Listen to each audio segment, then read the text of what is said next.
Tonight, it's been 247 episodes and it's all led up to this.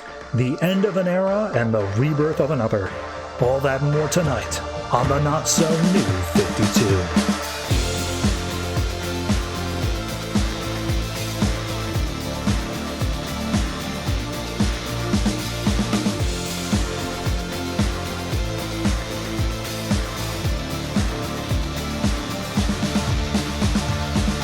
Hello everyone and welcome to episode 247 of the Not So New 52. I am your host and this is a big one.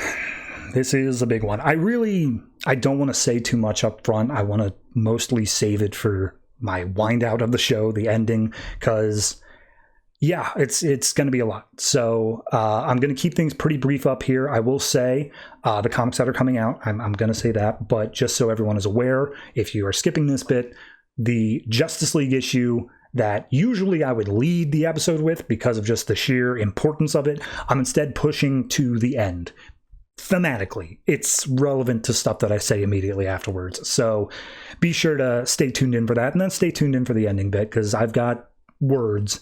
So in terms of books that I'll be covering this week, it is a decently packed list here. We've got Batgirl, Cyborg, Deathstroke, The Flash, Grayson, Justice League 3001, Omega Men, Secret Six, Suicide Squad Most Wanted, Deadshot, and Katana, Superman, Lois and Clark, Teen Titans, and We Are Robin. Superman, of course, is what we'll be leading off with. That is the finale to the final days of Superman plotline, sub-arc, whatever you want to call that. But then, yeah, Justice League is also part of that list. Skipped over it, but it will be at the end of the episode. So, like I said, don't want to talk too much here up front. It's going to be a long one, and definitely tune into the end. But if you don't, I just want to say up front, thank you for listening, and I hope you get something out of it. So, let's start with comics.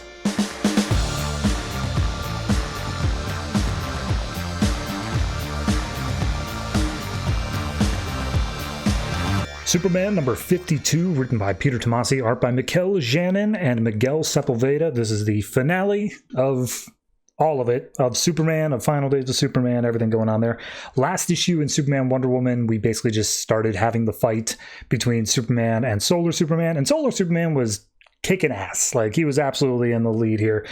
So we see that Superman and Solar Superman have been separated from the fight.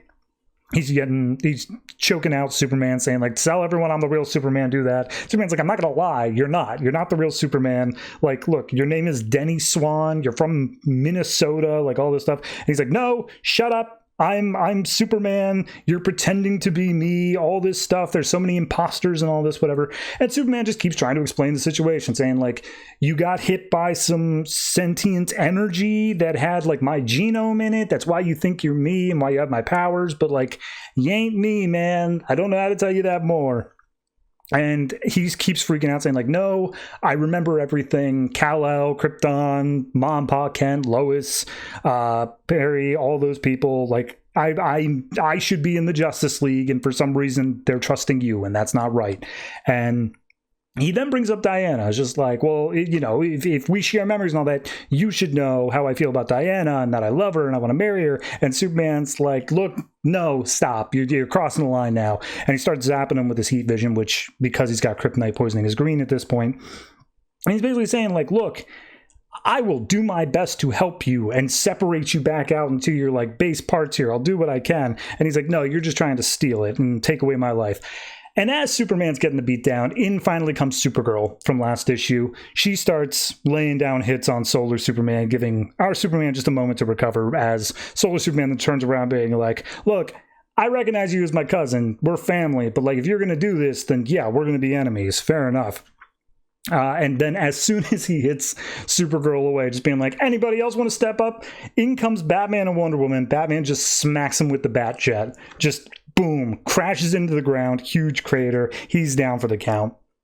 So Batman and Wonder Woman pop out. They're looking around. They're like, okay, we got to make sure that he's out. Make sure Superman and Supergirl can take care of themselves. We got to deal with this guy. Superman goes over to check on Kara. As Solar Superman pops back up from under the jet, like, immediately, he's like, oh, see, now all you did was just piss me off. So he starts fighting against the two of them. And then Superman's like, we're done. This is over. We're not doing this anymore. So he bolts off, he grabs Solar Superman and just starts jetting up into the outer atmosphere as top speed as he can get. And he's like, this guy is unstable in so many different ways. I've only got one more option left in case he explodes, in case he uses up all this energy inside him here. So they get up into the upper atmosphere, and Superman's power is draining. He's like, I can't go any higher. I'm out, and like I can't keep him in orbit long enough for my plan to take effect. In comes post-crisis Superman, Clark White, and he flies in. He's like, I got you, let's take care of this. And they both jet up a little bit higher into the atmosphere. New 52 Superman's like, hey, who the hell are you? He's like, don't worry about it, I'm a friend, I'm helping you up. So they go up and away, and as they're going up, post-crisis like, hey, you've got kryptonite poisoning, I can see that. And New 52's like, I appreciate your help. Whatever is going on, you can't be a part of this plan. And whoever you are, the world's going to need a Superman. And he punches post-crisis Superman, causing him to start going down to the Earth. And we finally get one last standoff between him and Solar Superman, where his plan is he's going to force Solar Superman to explode, to expel all that energy into a massive explosion. But he's going to counteract it with his own solar flare, his own solar blast, he calls it. And in doing so, by timing it right, he'll cancel out the explosion. That's his idea. And he does it. There's a giant energy ball in the sky. We see everyone's looking on at it. Lois is flying over by helicopter. Lana and Steel have managed to arrive. And Superman takes in all the energy, drops down out of the sky. And Diana tries to go up to catch him out of the air, but instead, post-crisis Superman's there and brings him back down to the ground. So he lets Superman over, lets him in with the Trinity and all that, and immediately he's down for the count. He's looking around. He's not going to survive much longer. Kryptonite poisoning is obviously taking more effect. We get the final goodbyes. So Lana steps in and it's just like, hey, what am I going to do without my best friend? He's like, oh, you can do anything and everything. Don't worry about it. Lois comes in, says like, look, yeah, I can't, you tried to keep me away from all this, but you shouldn't try to keep me away from you. And she promises that she'll publish the story. Kara doubles down saying, yeah, I'll do whatever I can to protect the world and make you proud. Steel thanks him for being such an inspiration. And then it cuts over to Batman, and Batman is like stuttering a little bit. He's like, Clark, and Superman's like, don't worry about it. You don't have to say anything. And he says, you were the best of us. Serving by your side has been an honor. And finally it ends up with Wonder Woman. And Superman's like, this is it. Like, I am struggling so hard to even hold on. And Wonder Woman's like, don't worry about it. You can let go now. You did it. Everyone's safe. Just go see your mom and dad. So he says, what a lucky guy I was. There's another explosion of energy, specifically 2 little bolts of energy, electricity or whatever hit Lana and Lois. It's not brought up here, but will be important for Rebirth. And Superman turns into dust. His energy burned him out from the inside out. Batman's like, okay, yeah, he's dead. And he immediately turns post-crisis Superman and says, so who the hell are you? Like, I've got a lot of questions. And he's like, I will answer those at some other time. Don't look for me. I'll find you. And then we just get a cut around the world without Superman. We see Lex is looking at a mech suit that he has that has the Superman colors and the crest. Dr. Omen is seeing the headlines. We've got, what's his name? Neil, but like his superhero name, Ulysses, that's it. He's sitting in the cell looking at the headline, Superman dead. Firefighter, I believe, I can't remember her name, but it was from earlier in the Vandal Savage run. People of Smallville, we see Jimmy is brooding. He's throwing his camera into his TV. And the last thing we get is Lois Lane typing up the story, not Superman's dead, but Superman, A Hero's Life. The end. Man, it almost gets you teary-eyed just saying it, I mean, this is... It's essentially just one long fight scene, but then when you get to the goodbye section, it just hits so well. Mikel Janin on the art, I mean, also fantastic. Wherever Sepulveda popped in, he matched Miguel's art style fantastically. So, no, I really don't have anything negative to say about this one. It's been building up for a while. Obviously, this has been the big story arc for Superman for a little bit here, and yeah, it lands. It's just a solid ending. So overall, I mean, I don't know, what do I even say? I'm going to say a 9. I really do like it. I think I would... It's almost all emotional. If I'm taking out the emotional aspect, it's probably more like a 7.5, but it earned the emotional, so it gets it. Yeah, the only thing I would say that could improve it a little bit more is the fight and like the argument of him saying how he's the real Superman. It could have done something more with that, but that's about the only thing. It's just a little repetitive there. Overall, great issue, great storyline, and a fitting end to the end of New 52 Superman.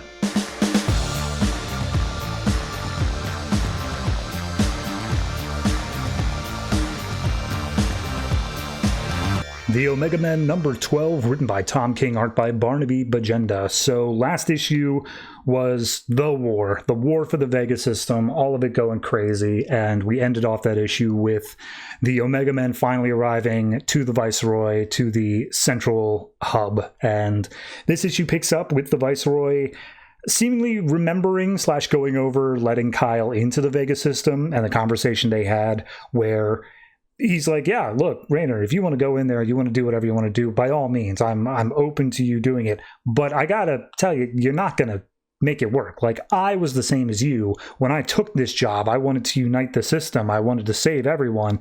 And you gotta understand, like, it's not possible. They're savages, you know, there's nothing that can be done.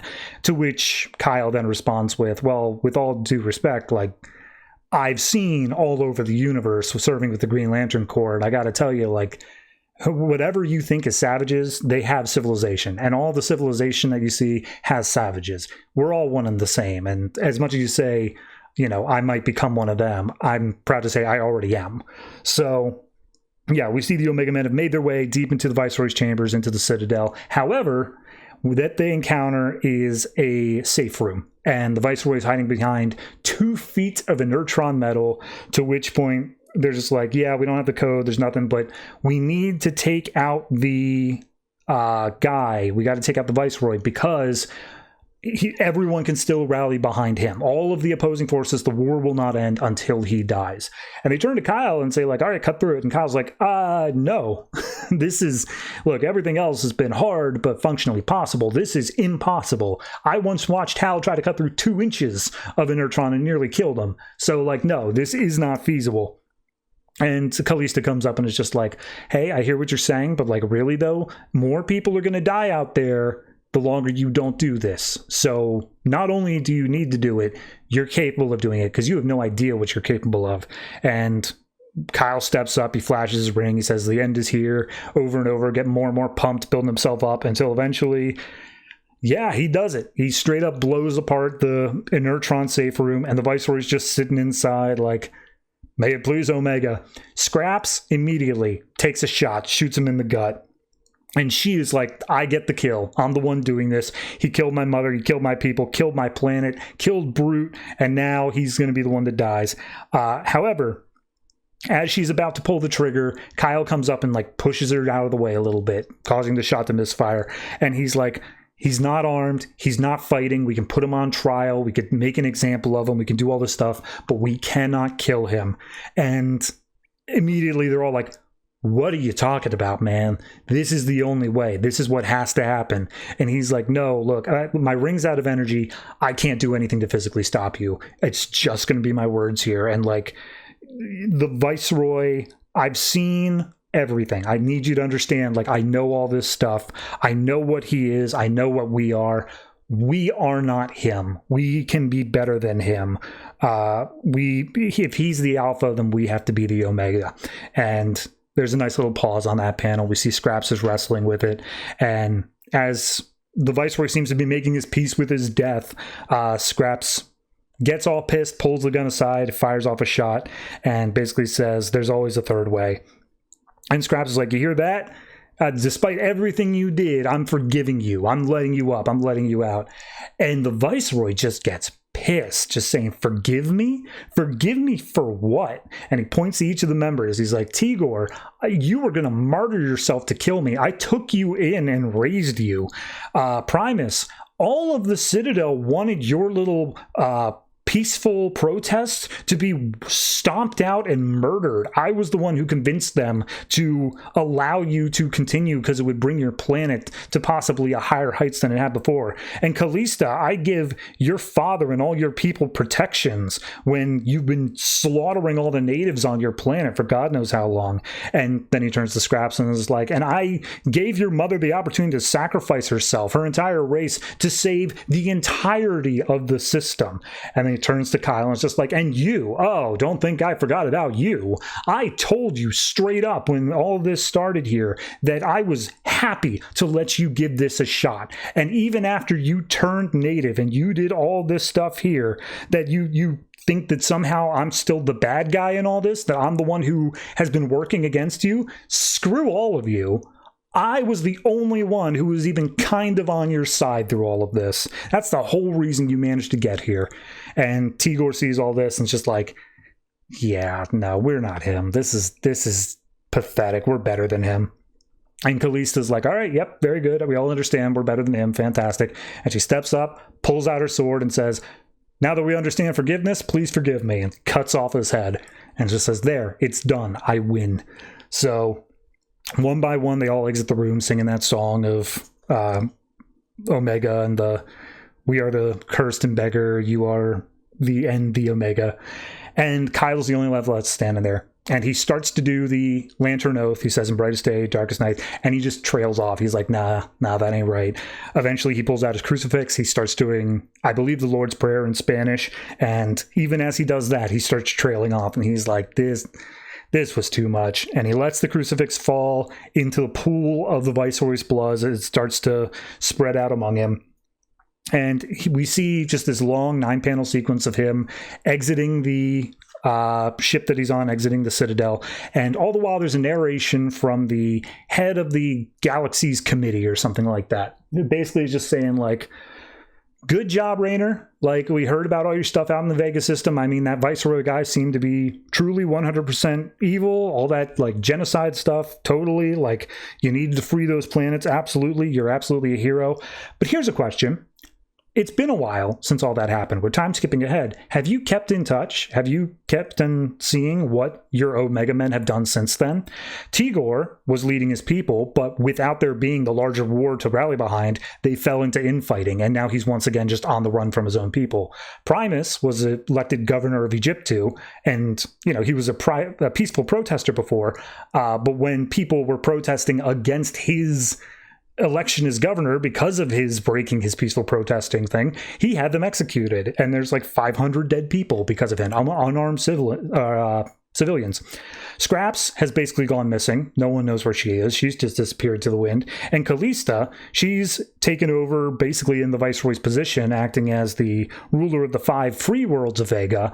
But anytime anyone talks nasty about her or questions her rule, they have a tendency to disappear. And on their whispers, when they think nobody's listening, people call her the Viceroy of Vega. So, yeah, on top of all that, and then we see the guy who's the head of the Galaxy Committee, and he seems like he's just a human on Earth in like a military base. Like, he's just a normal dude. And he's like, look, here's the deal. I'm the head of the Galaxy's Committee. You got to understand, we still need Stellarium. Like, yeah, I'm happy that like you did all that stuff, but Stellarium still needs to be made for every civilized planet in the universe, not just like the Vega system. So we've been trying to talk to Callista, telling her to clear off a planet, but she's refusing to do so. And if we can't make that happen, like, we're going to have to go to war again. Like, that's what's going to happen. If that happens, Kyle, I need to know that you're on my side of things here. And we get another 9-panel grid where Kyle just takes a beat and he's like, I, before all this, used to be a comics illustrator. And the one thing of being a comics illustrator, I was able to look at these panels and I saw the grid between them. And what it always looked to me was like bars that kept something back. Like when you were reading the book, all of the savagery and all the uncivilizedness on the other side of the page, it was kept separate. Like we were so different from it. But the implication being the earlier part of the story where he says, we are never different. With the civilization, are savages, savages are civilization. And the guy repeats his line saying, okay, I don't understand what you're saying, but are you, one of us or are you one of them?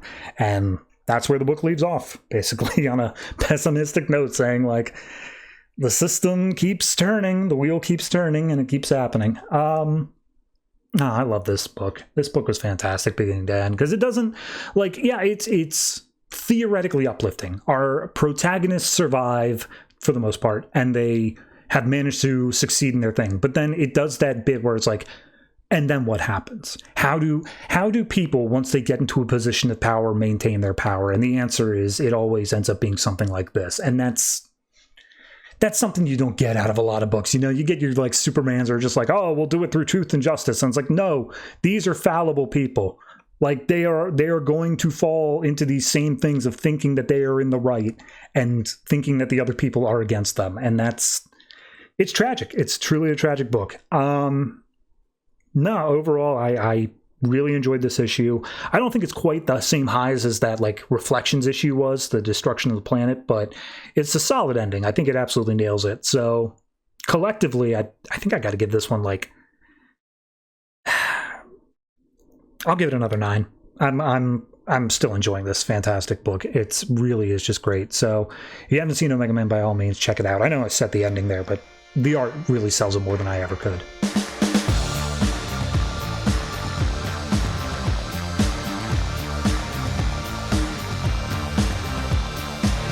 Grayson number 20, written by Jackson Lanzing and Colin Kelly, art by Roge Antonio. This is almost the final issue. There's an annual, but it does feel wrapping up the plot-wise. So last issue, we had Grayson encountering Helena, who has been taken over by Otto Nets. That's the name. So we get a little flashback to different things that happened in Grayson's past, things that happened within this book as well. And we see Otto's doing some sort of mental whammy on Grayson, being like, oh, you've always tried to hold the world in your hands as it was falling apart, but there's no winning in this fight. Like, you just cannot do it. And Grayson's trying to break through to Helena, basically saying, like, look, you got to fight it. Don't let Dr. Daedalus win. And just being like, no, Helena's already out. She's checked out. I'm already here. And I'm going to take over the world and make it do exactly what I wanted to do.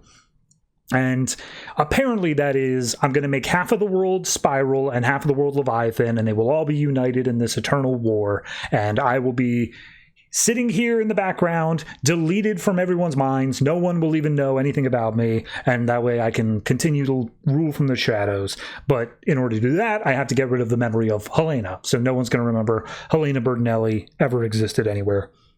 To which Grayson pops up, kicks her in the face, and says, I've got a better idea. Take me.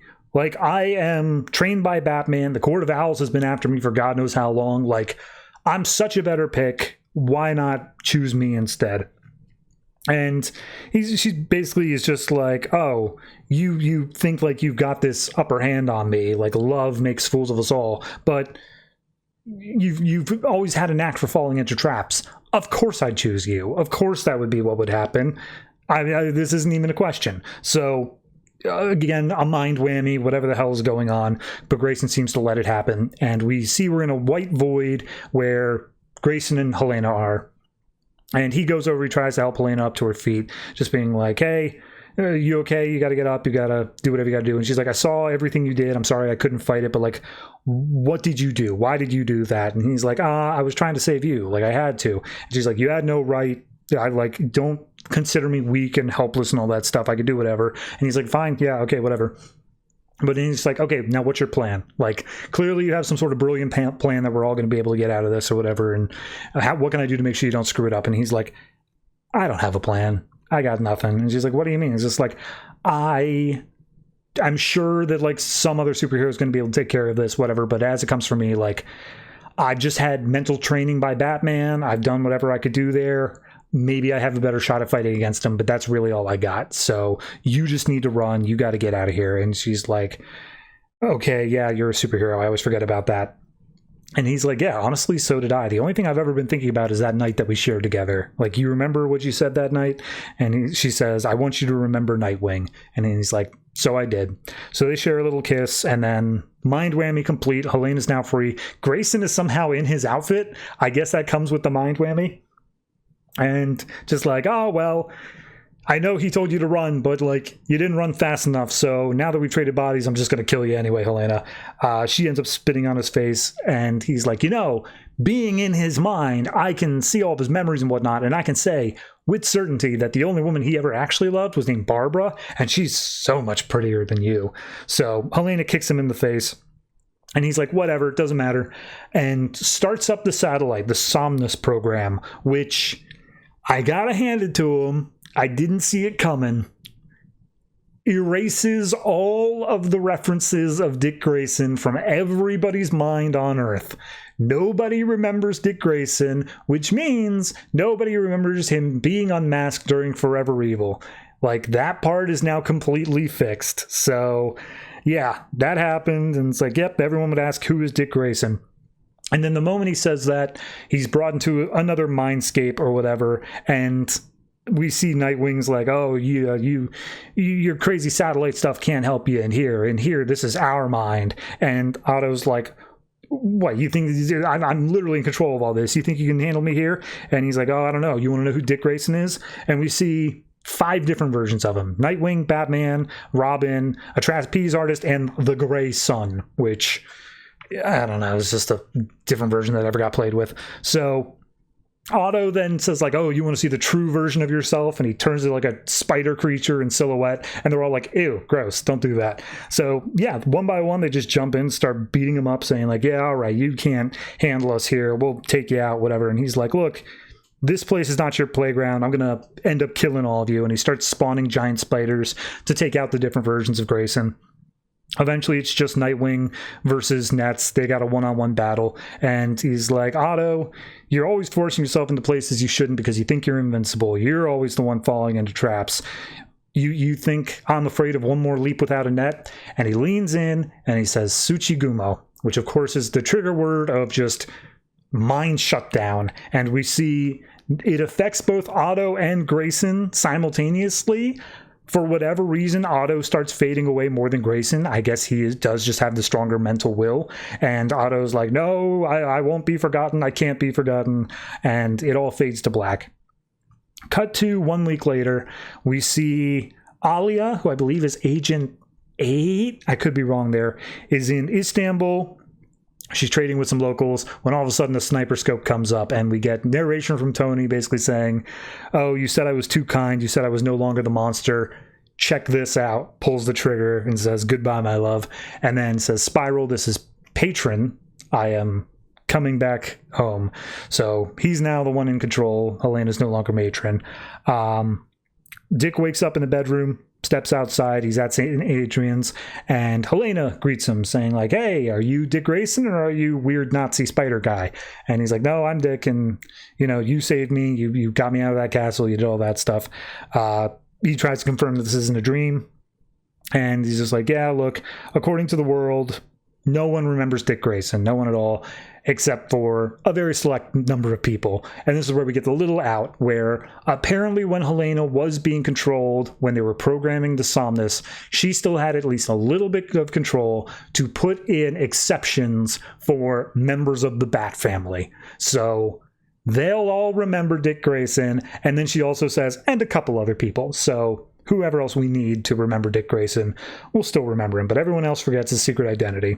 So at that point, Dick's like, look, I'm happy that this is here. And they like go to hold hands, but Helena pulls away and just says like, look, I went through a lot when he invaded my mind, and it made me see things and feel things. It reminded me of who I really am. And Grayson's like, a spy? And she's like, no, I'm a Bertinelli. And everything I've done has been burned down and all that, but I need to follow my own path. You need to follow yours, and maybe eventually we'll cross paths again. And, I can't wait to see who you are the next time that we meet. So he says, yeah, sure, like, sounds good. He runs off. We see through the times, through the eras, the Acrobat, Robin, Batman, Grayson, and then he pulls open the Grayson spy suit to reveal not the original, well, not the red Nightwing suit, but the original blue one. So Nightwing is back. Hooray, hurrah. We put a genie back in the bottle. We do still have one more annual after this, just as a little capper on that. I don't know I think it's an anthology book, but Yeah, no, it's a solid little story here. I will say, same complaints as previously. I never quite got into the AutoNet stuff. I think the pieces were there. They just didn't set them up well enough where I felt like I had a good grasp on the story at any point. But at the very least, with this finale, I get it. I understand what was going on. It didn't feel like it was too out of reach. It was just the build up to it, and that kind of had a carry-on effect down through subsequent issues. So overall, solid issue. I think I would have liked Mikel Janin to be on this one, but obviously he was over on Superman this week, so pick your battles. I'd rather him there than here, but I'm still going to say I'll still give it an 8. It's still a good finale. I appreciate it, I like it, and I'm looking forward to the annual.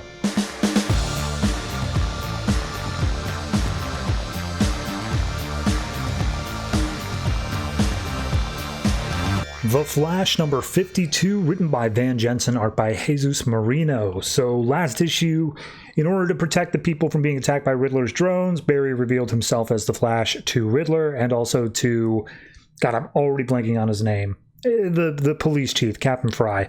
So we open this issue with Riddler has made a guillotine, and it's just like, yeah, I know it's old school, but at the very least, it's quick, and that's something that I think is easy enough for the Flash, you know. But even for the Flash, it will take literally like hours, relatively, of just chopping through every single part of his body. But there's nothing he can do to escape it, or else I'll kill all of the citizens of Central City.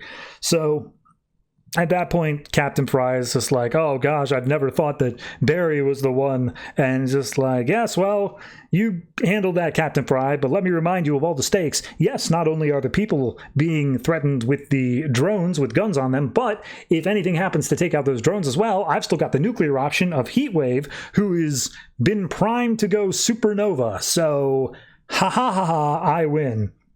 And Trickster steps up being like, this is a lot more than I've ever been involved in, and I'm not really comfortable with that. And he's like, well, I don't care, because I've also put a bomb in your arm, and it'll kill you just as much. So all of this, with the power of my mind, I've defeated the Flash. And Flash is like, seriously, was this all about your ego? That's pathetic. And he's like, yeah, of course it's ego. There's literally nothing more important than ego. It's what separates us from, like, primates or whatever.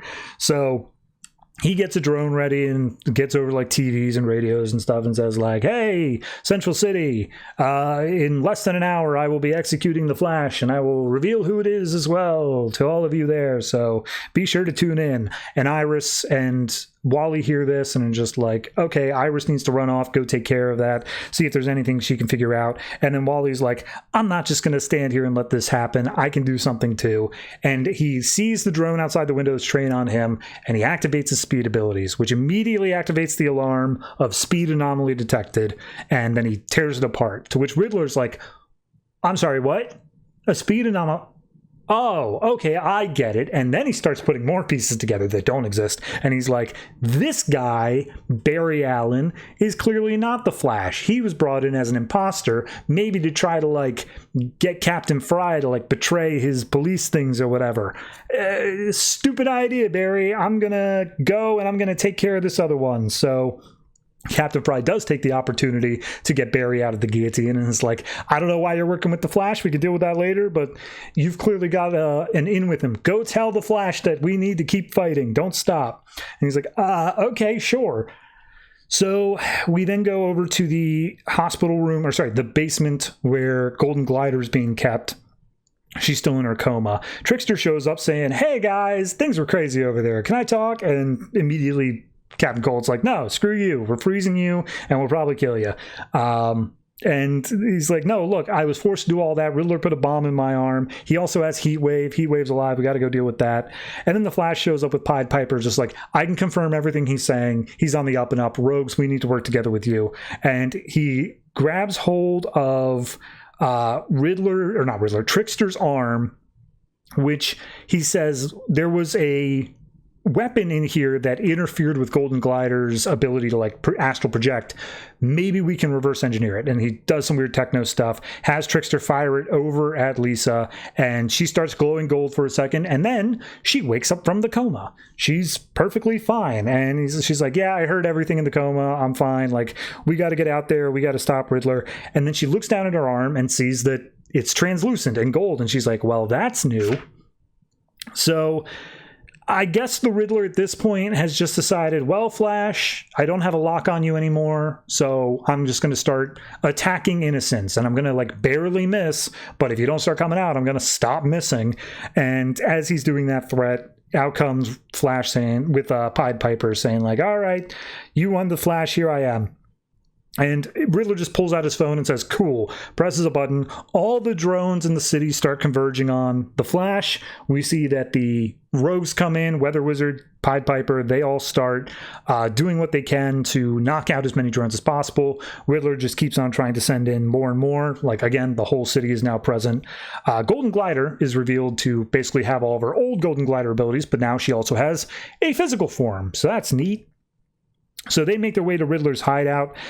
They bust through the drones that are acting as defenses, and they're like, okay, we got to take out the nuclear option. How do we free Heatwave? And Riddler, of course, has security there. He knows it's happening, so he activates Trickster's bomb arm, and he's like, well, I've got an idea. And he takes off the bomb arm, holds it against the glass that's holding back Heatwave, and does the whole, I have been and shall always be your friend. To which Heatwave's like, God, why you got to be a nerd? So bomb explodes, Heatwave's containment explodes. For whatever reason, Trickster survives, beats the hell out of me, but Heatwave's now out as well, and he's like, all right, let's go take out Riddler. So Riddler realizes this happened, he doesn't quite realize what's happening, he just knows there's been an explosion. The rogues start being taken out. Weather Wizard gets shot in the leg. Flash is trying to cover for them, and Riddler's like, oh yeah, hero right to the end, but there's just too many bullets.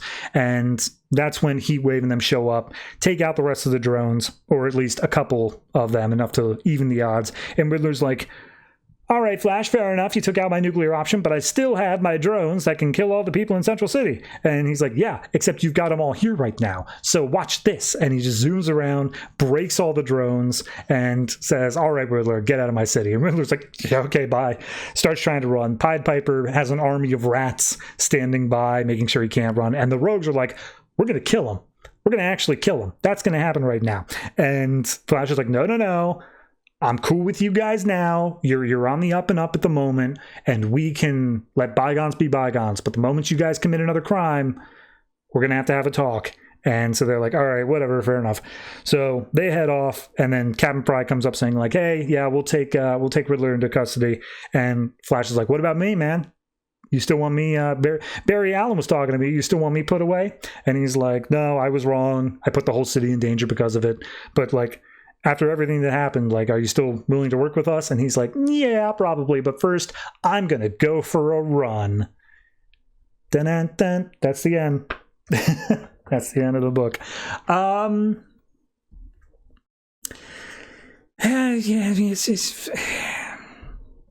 don't know. I don't think the arc ended badly. Let me say that. I don't think that the arc itself, from what was set up, ended in a poor way. I think it was decently well thought out. It's always hard to write for the Riddler because, like, when the Riddler makes a mistake, you think, should the Riddler have been making that mistake? You know, like, isn't this something that he should have foreseen? Calling all the drones in the city to attack Flash does feel a little bit like, oh, wait, that was my insurance. Whoops. But, you know, it's hard to write for the Riddler. You do what you can. The reason that I'm just a little bit skeptical is that I just don't really like this arc. Like, in a whole sense, I don't like the fact that the last arc of the Flash book is the Riddler. Like, I feel like it should have been almost anything else. Bring back Grodd, maybe, or, you know, having the rogues be with the police force, that would have just been its own thing. Like, you could have, like, one of the rogues standing out, doing something else. Heatwave coming back, that could have been something, but yeah, it's just all being tied to the Riddler just felt like it weakened the thing of the Flash by making it a Batman thing instead, which obviously it isn't, but it just, I wanted something that was tied to the Flash to wrap this all up. So not a bad issue, just a weird arc. I think I'm going to say it's a 7. That's kind of just where I'm at with this. It's good, it's fine, it's just not anything fantastic here. Even Pied Piper showing up and being like, I'm here to help. He didn't really do anything. Like, nothing significant at least. So yeah, I'll say 7.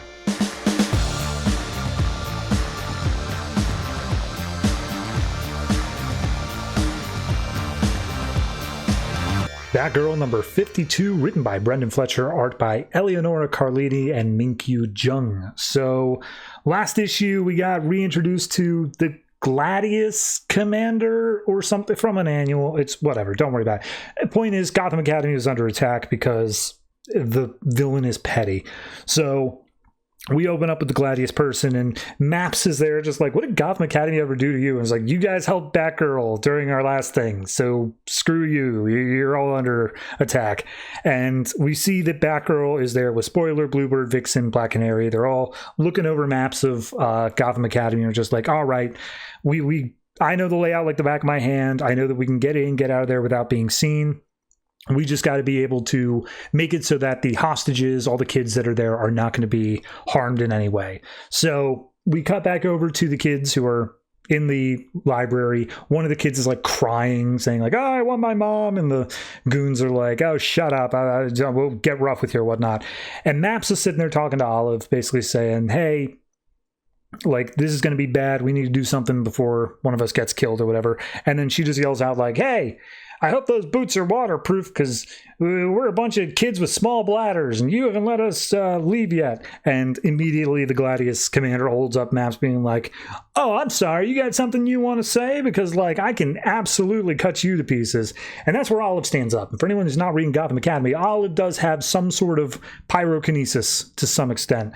And so it starts flaring up a little bit, her eyes get red. And we see, as she's yelling for the Gladius person to put Maps down, Spoilers in the background taking out some goons. From the bottom of the floor, some smoke starts coming up, and she's like, oh, you'd be surprised what I'm capable of. And Maps is like, Olive, you might want to calm down a little bit. But it turns out the smoke is not Olive. It's actually Bluebird, who's setting it as a distraction, and it allows for the entire Batgirl group to storm in. While she's distracted, all the hostages start scattering, start going free, and the Gladius person's just like, you stupid idiot. This is exactly what I wanted. I don't care about these people. I care about getting my revenge on you. And she pulls out not only 2 swords on her back, but she also has 4 mechanical arms that pop out, General Grievous style, all holding their own swords, saying like, I got 6 swords. You think you could deal with that? And then Maps, who in some issue of Gotham Academy got her hands on a batarang, decides now's the time, throws it, and manages to knock one of the swords free, saying like, haha, now it's only 5. So immediately they all start jumping in, start fighting against the sword fights. Everyone's got their own powers and whatever to do whatever they can. We see operators in the background like, well, clearly this is all mechanized. It's part of some sort of neural chip or whatever, but it's hack proof. I can't get into it. To which point Batgirl says, I bet I can. And she just lobs an electrocuted batarang at it at the back of this person's neck. And it just, and then like next panel, all the goons are wrapped up, everything's down, no problem. However, when she goes to unmask the Gladius commander, turns out it was a stand-in. The real one ended up leaving beforehand, and Maps was like, yeah, she bailed. Like, she went to the tunnels underneath Gotham's, one of the secret passageways. So it turns out the new plot is she's after the Negahedron, the energy source that can be turned into a weapon. Batgirl remembers seeing one of the maps that Maps had of the underground tunnels because of her eidetic memory, and she's like, oh, there's so many places that she could pop out at, but we might be able to get ahead of her because she has to take the tunnels and we can go above ground. So everyone scatters. They've all at their own points. Bluebird and Spoiler end up getting to the place where the Negahedron is stored, and the guard's already been taken out and they're too late. So they have to stop her at point B, which is she needs to get the blueprints in order to see like how things have changed, how it can be changed up into a weapon, which is only available at the office, which operator's like, oh, well, Babs, you can't go to the office because, and she's like, because everyone's got a going away party for me. Yeah, I know about that. We got to not deal with that right now. We need to do this other thing. So I guess operator pulled the fire alarm, got everybody out. They're keeping an eye out for any suspicious people or whatever. Babs has to show up in her normal civvies, and she gets greeted by people being like, oh, hey, sorry, it was supposed to be a surprise, all that stuff. We throw a much better party. Maybe we can go inside now and we can continue with this. However, when they go back inside, we see that a fireman who was there to investigate the fire alarm is bound and gagged in the back. And it turns out that Gladius Commander has taken this fireman's outfit and taken the blueprints, copied it off the drive, and she has now managed to escape. She's on a fire truck somewhere. So Babs makes the excuse that she's going to go check in with the GCPD. She goes down into her underground bunker, hops on the Bat bike, and immediately finds Gladius, tracks her down to a fire truck. She's throwing down knives. Batgirl just hops up and it's just like, all right, how do you want to do this? And she's like, oh, well, I've got blades all over the world. You can't stop it. And she Assassin's Creeds out some from her wrist, starts charging at Babs. Babs just holds out her cape and goes, Toro. And she falls for it. She just leaps off the edge of the back of the truck, and as she's falling, Babs grapple hooks her and binds her up, and that's it. She's done. That's the end of that. So she's like, yeah, well, I got the thing back, and I gotta leave. Bye. So she goes back to the party. Everyone else has surprise. It's a big 2-page spread of showing not only people saying goodbye from the book, but also where we first met them. We get Alicia, we get Frankie, we get Kadir, we get the other one, whatever her name is, Black Canary as well. And she's basically just saying like, yeah, I'm really going to miss Burnside. And the next morning, we see that she's got a cab called. Operator's like, well, I'll be around whenever you need me. Whenever you want to come home, just let me know when you get back, and we'll pick this up. And she's like, yeah, I promise I'll send postcards. I guess Black Canary's watching over her house for her, doing whatever. They all share a big hug, and she's like, yep, I'll miss this place. And both of them like crazy, but I got to do what I got to do here. So Batgirl, to be continued in Rebirth. Yeah, I mean, it's a fine ending. In terms of just wrapping up the character lines and whatever else like that, everything felt pretty wrapped up with issue 50. The downside to having this be 52 is you got to have just this little 2-issue blip. But it's not bad. I don't think it's a bad issue at all. Possibly, I'm a little bit torn on including Gotham Academy in there because it does feel like Brendan Fletcher's like, look at all the books I write. And yes, you write a lot of these books. Congratulations. But like, can we just focus on Batgirl a little bit here? But yeah, it's a fine enough ending for this. I'll give it a 7.5, but obviously we roll right over into the Rebirth series, which I don't know if that was Brendan Fletcher still.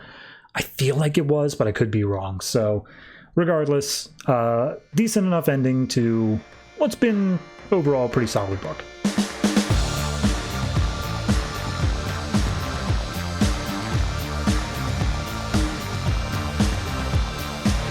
Superman, Lois and Clark, number 8, written by Dan Jurgens, art by Lee Weeks. So, final issue of this series. Last issue we got, the big reveal. Superman revealed to John that he is Superman. He has all these powers. However, he got visions of something happening and had to storm off. And we see it's all related to the Oblivion Stone, which has been set up over this whole series. So, this issue picks up with John and Lois out on the front porch. John's looking through a scrapbook of all these disasters that were averted, and he's like, oh, all this stuff was Dad? And it's like, yeah, he had to do all this stuff without being seen or noticed, so it's all just, miracles, more or less. And John's inner monologue is the one that's narrating all this, basically saying, like, yeah, we're from a whole nother universe. I didn't know what was going on. I have powers too now. Like, fire doesn't even hurt me. And he looks at his mom and he's like, what do you think he's doing right now? And he's like, oh, whatever those visions were, he's going out to deal with that. And he's like, oh, Dad must have fought a lot of bad guys before. And it's like, oh, yeah, totally. Don't you get scared, Mom, when he does that? And she's like, oh, a bit, but, he's your father. He knows how to take care of himself. And I try not to worry that much about him. And John's like, yeah, he can lift bulldozers and fly. In fact, no, I bet I could fly too. And she's like, I don't know if you can do that yet. But he walks over to the edge of the porch. And he's like, nope, I bet I can. I'm going to do it right now. And he takes a leap. And he falls face first on the ground. Lois goes over and check on him. He's like, I'm all right. I'm fine. It didn't even hurt. And she's like, look, we're figuring out what's going on. It'll take some time for your abilities. And he's like, yeah, and we're still dealing with that whole inner gang thing, right? And she's like, yeah, but we'll find a solution to that to get them off our backs forever. Don't worry about it. We won't have to do whatever we have to do. But he's basically like, okay. And he just takes a beat and he's like, other kids have dads that like sell insurance or whatever. It's really weird that mine's all fighting supervillains. So we cut over to Clark, and he is following the visions which are pulling him to the island where he first found Hank Henshaw. And he's like, this seems like more than just a coincidence. But he X-ray visions and like supervisions in, and he sees the lady looking for the Oblivion Stone has Hank and that other guy there who was introduced in like issue 3, and I couldn't even tell you what his name is. But he's like, what does this have to do with Henshaw? I'm so confused. But the lady is like, oh, a Kryptonian. I can sense him coming. And he's like, great. That means you're super powered, which means I don't have to hold back. And she just tackles this lady through the armored truck that they are both in and starts throwing punches. She, however, can take it. She's throwing punches back as well, swinging with her sword. And she introduces herself, I don't know if this was said earlier, as Hiathus, and basically like, look, by the prophecies of the seers, I have half of the Oblivion Stone, and I am going to get the other half. It will become mine. And he's like, I don't know what the hell you're talking about, lady. What the hell's an Oblivion Stone? But as he's saying that, he remembers back like, oh yeah, like a couple years ago, I got my hands on a jewel and she's been sitting in my fortress. Maybe that's what she's talking about. I don't know. So Hank Henshaw comes out, tackles Hiathus. She's like, you can't let her have it, Superman. It's too much power. And she's like, what the hell? No, get away from me. But Superman uses distraction, manages to separate her from her sword, and she tackles him away, like flips it around, shoves him against, I guess, the space shuttle that Henshaw was in. And he's like, all right, look, I got godhood on my side. You don't need to stop me. And manages to use vines that come up out of the ground. I don't know if she has like control over the green or if this is like specific alien vines. But regardless, it comes up and starts binding Superman. He kind of just lets it happen as she goes, picks up her sword, and she's just like, I don't understand what this lady's here for. Like, what does she want with the other half of this thing? What does that mean? And then when she slices Superman with the sword, it does actually scratch him. And he's like, is that thing magic? Am I weaker? Like, what is going on right now? But either way, he's just like, well, I'll break you down, Superman, until you tell me where I want it. And he's just like, all right, well, I'm done with this. Super-powered heat visions just knocks her back, immediately breaks out of the vines, and as he knocks her back, it causes her half of the Oblivion Stone to fall out of her pocket, to which Hank Henshaw just goes, yoink, that's mine now. So they continue slugging it out with each other. Chambers, that's the name of the other guy who, I don't know, a reporter, a cop, he's got a gun. He comes up and he starts firing off shots at Hiathus. And he's like, I don't know who the other one is, but that lady's a bitch. So he takes a bunch of shots at her and she's like, okay, you know what?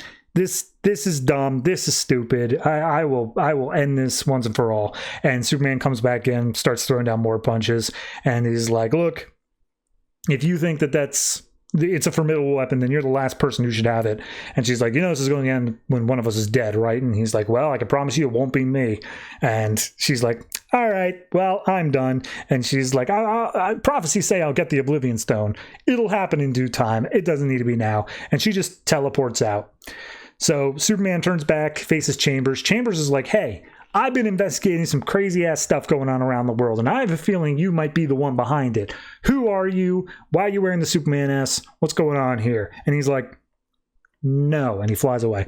So Henshaw's like, wow, who was that? I've never met that guy before in my life. And Chambers like, you're hiding something. You're not a good actor. He's like, I don't know what you're talking about. So we go back over to John and Lois. John is still sitting out on the porch. He's getting a little bit worried about his dad because it's been a while. And Lois is like, hey, he'll be fine. Don't worry about it.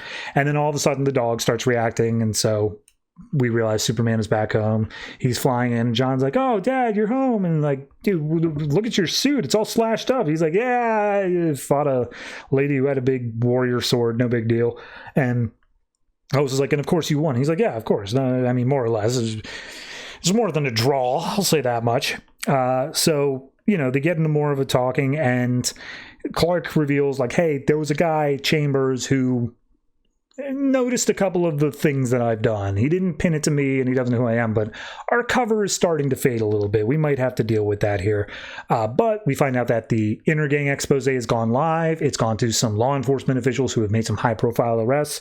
So yeah, the Intergang more or less seems to be a solved situation at this point. And that's where John pops in being like, excuse me, up until a couple of days ago, I thought I was a normal kid. And now you're a superhero and you are this author who like takes out gang members and all that. I want to know, what does all this mean? Well, what am I doing here? And he's like, okay, John, we meant to tell you this when you got a little bit older, and we meant to tell you in a much more calm fashion than all this stuff happening. But at the very least, we can do this right. We can do it now.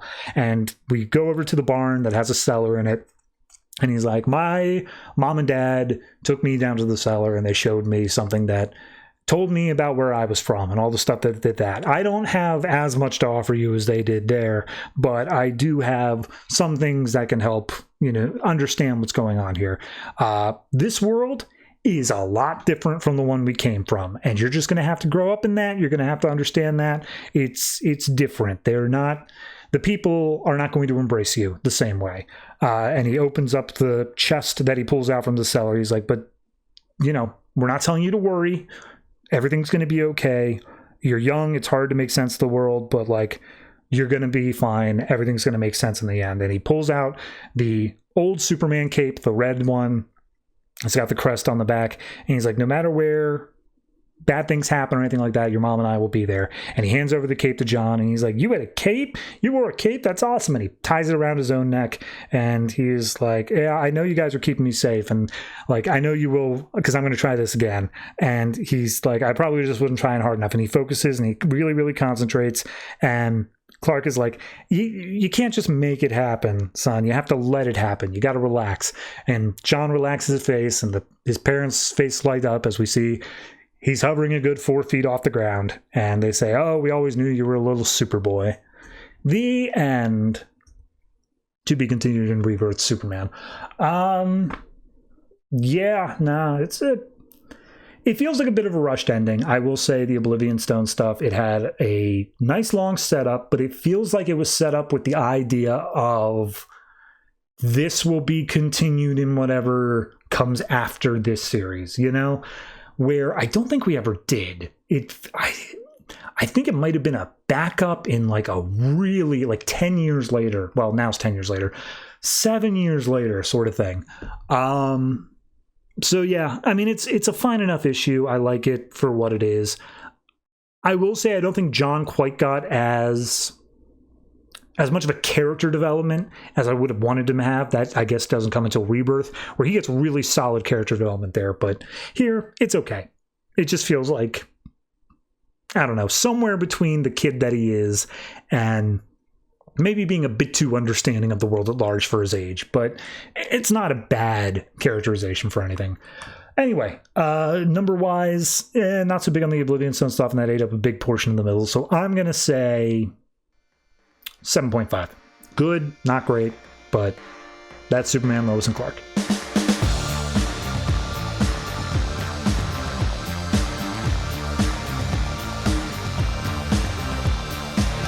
Secret 6, number 14, written by Gail Simone, art by Tom Derenick. So last issue we had Strix proving herself to the League of Assassins by killing a fake Secret 6.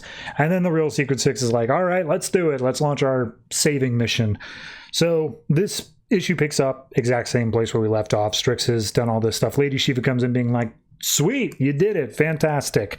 And you will allow your other family to live because you killed the fake Secret 6, so bravo.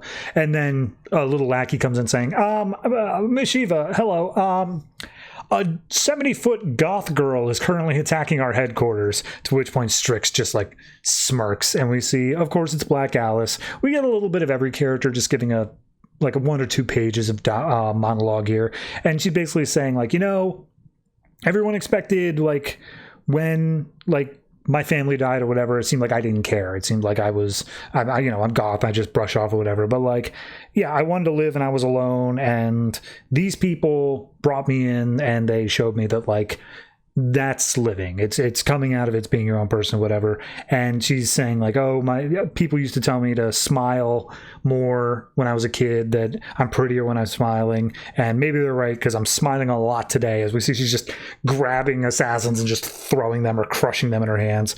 Shiva calls out saying oh, well, what are we waiting for? Fire the missiles, do whatever we can here.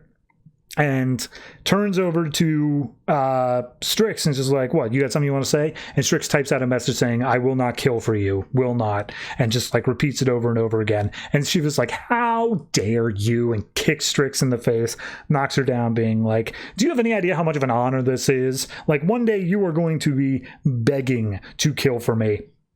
And Strix grabs the little tablet, starts typing out other messages, being like, what is it?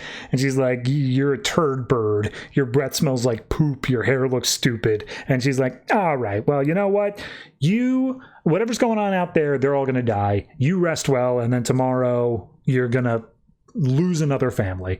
So we then cut to Dibney, who, of course, at this point is elongated man. He's flying in as like in a helicopter, but then he's like, all right, Alice, they've got the heavy artillery out. You've run distraction long enough. It's our turn now. And we see that he turns himself into a parachute that a bunch of people are holding on to like his arms and legs from. And he's like, it's getting rainy out here. Make sure you hold on tight because rubber gets slick in the rain. And as they descend down, we see that the distraction is Scandal Savage and her little ragtag group of vigilantes, I don't know, whatever you want to call them. So they come down, they start doing their own things to take out as many members of the assassins as they can. Meanwhile, Dibney's going around saying like, yeah, this building's supposed to be impregnable, but like, that's stupid. That's never stopped me. We then cut over to, oh God, why can't I remember his name? It's Shauna and Ferdy. That's it. Ferdy, the little dancing marionette puppet thing. It comes in, tries to crack some jokes. Immediately, the assassins start taking fire at it, which is where ceramic comes in. Porcelain comes in and just smacks them with like her hammer, and it's a huge thing, causes this massive like earthquake sized explosion and stuff. And we see Shauna's like, oh, Ferdy, I think for the first time ever I'm having a selfless thought. And Porcelain seems to be a little suspicious of this, but is like, all right, come on, let's go, Shauna, we gotta take care of things so Catman can sneak in. But of course Catman has already snuck in. And we see he's been like killing people indiscriminately. They all have guns and swords. And he's like, yeah, I can deal with the guns and swords. But we all know that the League of Assassins also has metahumans and like bigger stuff and like unknown weapons and whatever. I'm worried about what happens when I have to deal with one of those. So he comes up to one of them, says, hey, tell me where Shiva is. And he's like, oh, I'm not telling you nothing. And then another ninja comes up and it's a 2-on-1 fight. He has to take them both out. He succeeds. We cut over and see that Porcelain's lost track of Shauna. We don't know where she is at this point. But then we cut over to Shiva and Strix, because I guess Shiva is back in the room with Strix again. And it's like, look, do you have anything to say? I expected you more. And Strix stands up and says, Shiva, I said I would not kill for you. I did not say I was done killing. And Shiva's like, all right, I'm interested. So we see a montage fight scene between the two of them. It's pretty knockdown brutal. When we finally cut back over to Catman, we see that he's taken out his guys, and Shauna and Ferdy have shown up. And Ferdy's like, hey, you know where the kid is? We got to get to her. And he's like, maybe. It seems like they're stopping us from going east. We got to head that direction. And then all of a sudden, sword through the chest. Catman is down. And who's holding the sword but Shauna? To Ferdy's surprise, Ferdy's like, Shauna, what the hell did you do? He was on our side. And Shauna has this just horrible grin on her face. It's like, you know, I felt something. I felt like camaraderie or whatever, and I don't care for it. And Ferdy's like freaking out, like, oh my God. Shauna's like, I want things to go back to the way they were before, because, you know, these people, they keep talking about saving others and saving them. Maybe some people just don't want to be saved. Did they ever once consider that? And she turns to Ferdy and is just like, let's just go back to you and me taking whatever we want. We don't have to worry about this weird family stuff. And Ferdy's like, I love you, Shauna, but like, I have to stop you. And she's like, okay, I understand. Kisses Ferdy on the head. And then Ferdy just like goes still and is just like paralyzed. And he's like, wait, hold on. I can't feel my arms. My legs aren't working. And she's like, no, they never did. I was always the one in control of you. It was always me. And Ferdy just like starts collapsing to the ground. And it's just like, oh, I'm scared. It's going dark. Like, I can't see anything, Shauna. And Shauna, not censoring the book. I'll be like straight up quoting the book here. He says, it's dark in here. And she says, well, then you shouldn't have been such a traitorous little shit. And we see both Catman and Ferdy are just down. So, cut back over to the fight between Shiva and Strix.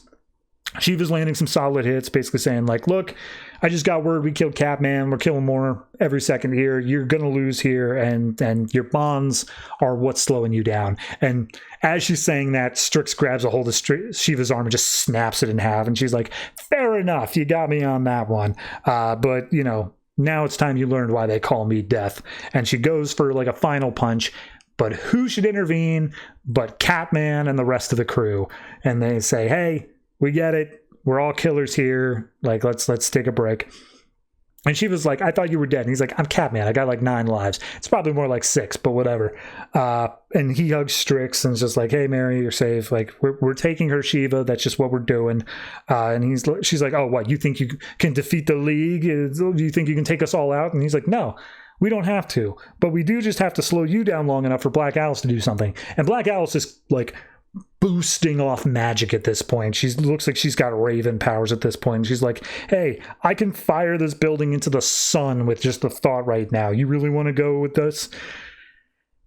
And I guess not, because we cut to 4 months later. We see Mary is now just walking about. She doesn't care about being in her costume, whatever. She's walking the dog. Dibney and Sue are having a barbecue. We see Catman is sunbathing while Scandal's girlfriend is pregnant. And yeah, everyone's just having a good time. Alice is happy. Everyone's good to go. Shauna is in jail. She's got a little sock puppet and says, well, this sucks. It seems like she also has an inhibitor chip to stop from being able to do anything else. And we see the Dibneys have built a tree house for Strix, which she now lives in. And inside is a bunch of garden gnomes and some signs on the wall that says, I am Strix. And she says, I love all of them. I am Strix. I have a weird family, and that is enough. The end. It's a nice little follow-up issue. It's not a long arc. It doesn't need to be, but I think it does a good job of A, establishing the fact of the family, but B, also showing like, yeah, some of them are just implicitly bad people. Like, this isn't a thing where all of them have this like unifying, yes, okay, let's do this. Like, Shauna was just out of it. And it, you know, I did not like Ferdy to start this book, to be clear. I thought he was annoying as hell. The fact that they sold me on like the death of this puppet, it baffles me. Absolutely insane. So yeah, no, it's a weird book, but all in all, it was a good time. Really didn't have a problem with it. So I think I'd put this at an 8. I think I enjoy, maybe that's just as the book as a whole. Maybe it's not specifically this issue. Maybe that's more like 7.5, but I'm going to still give it the 8. I think it's a solid issue, a good wrap up here. And for the character of Strix, I think it ends a lot of closure there. So yeah.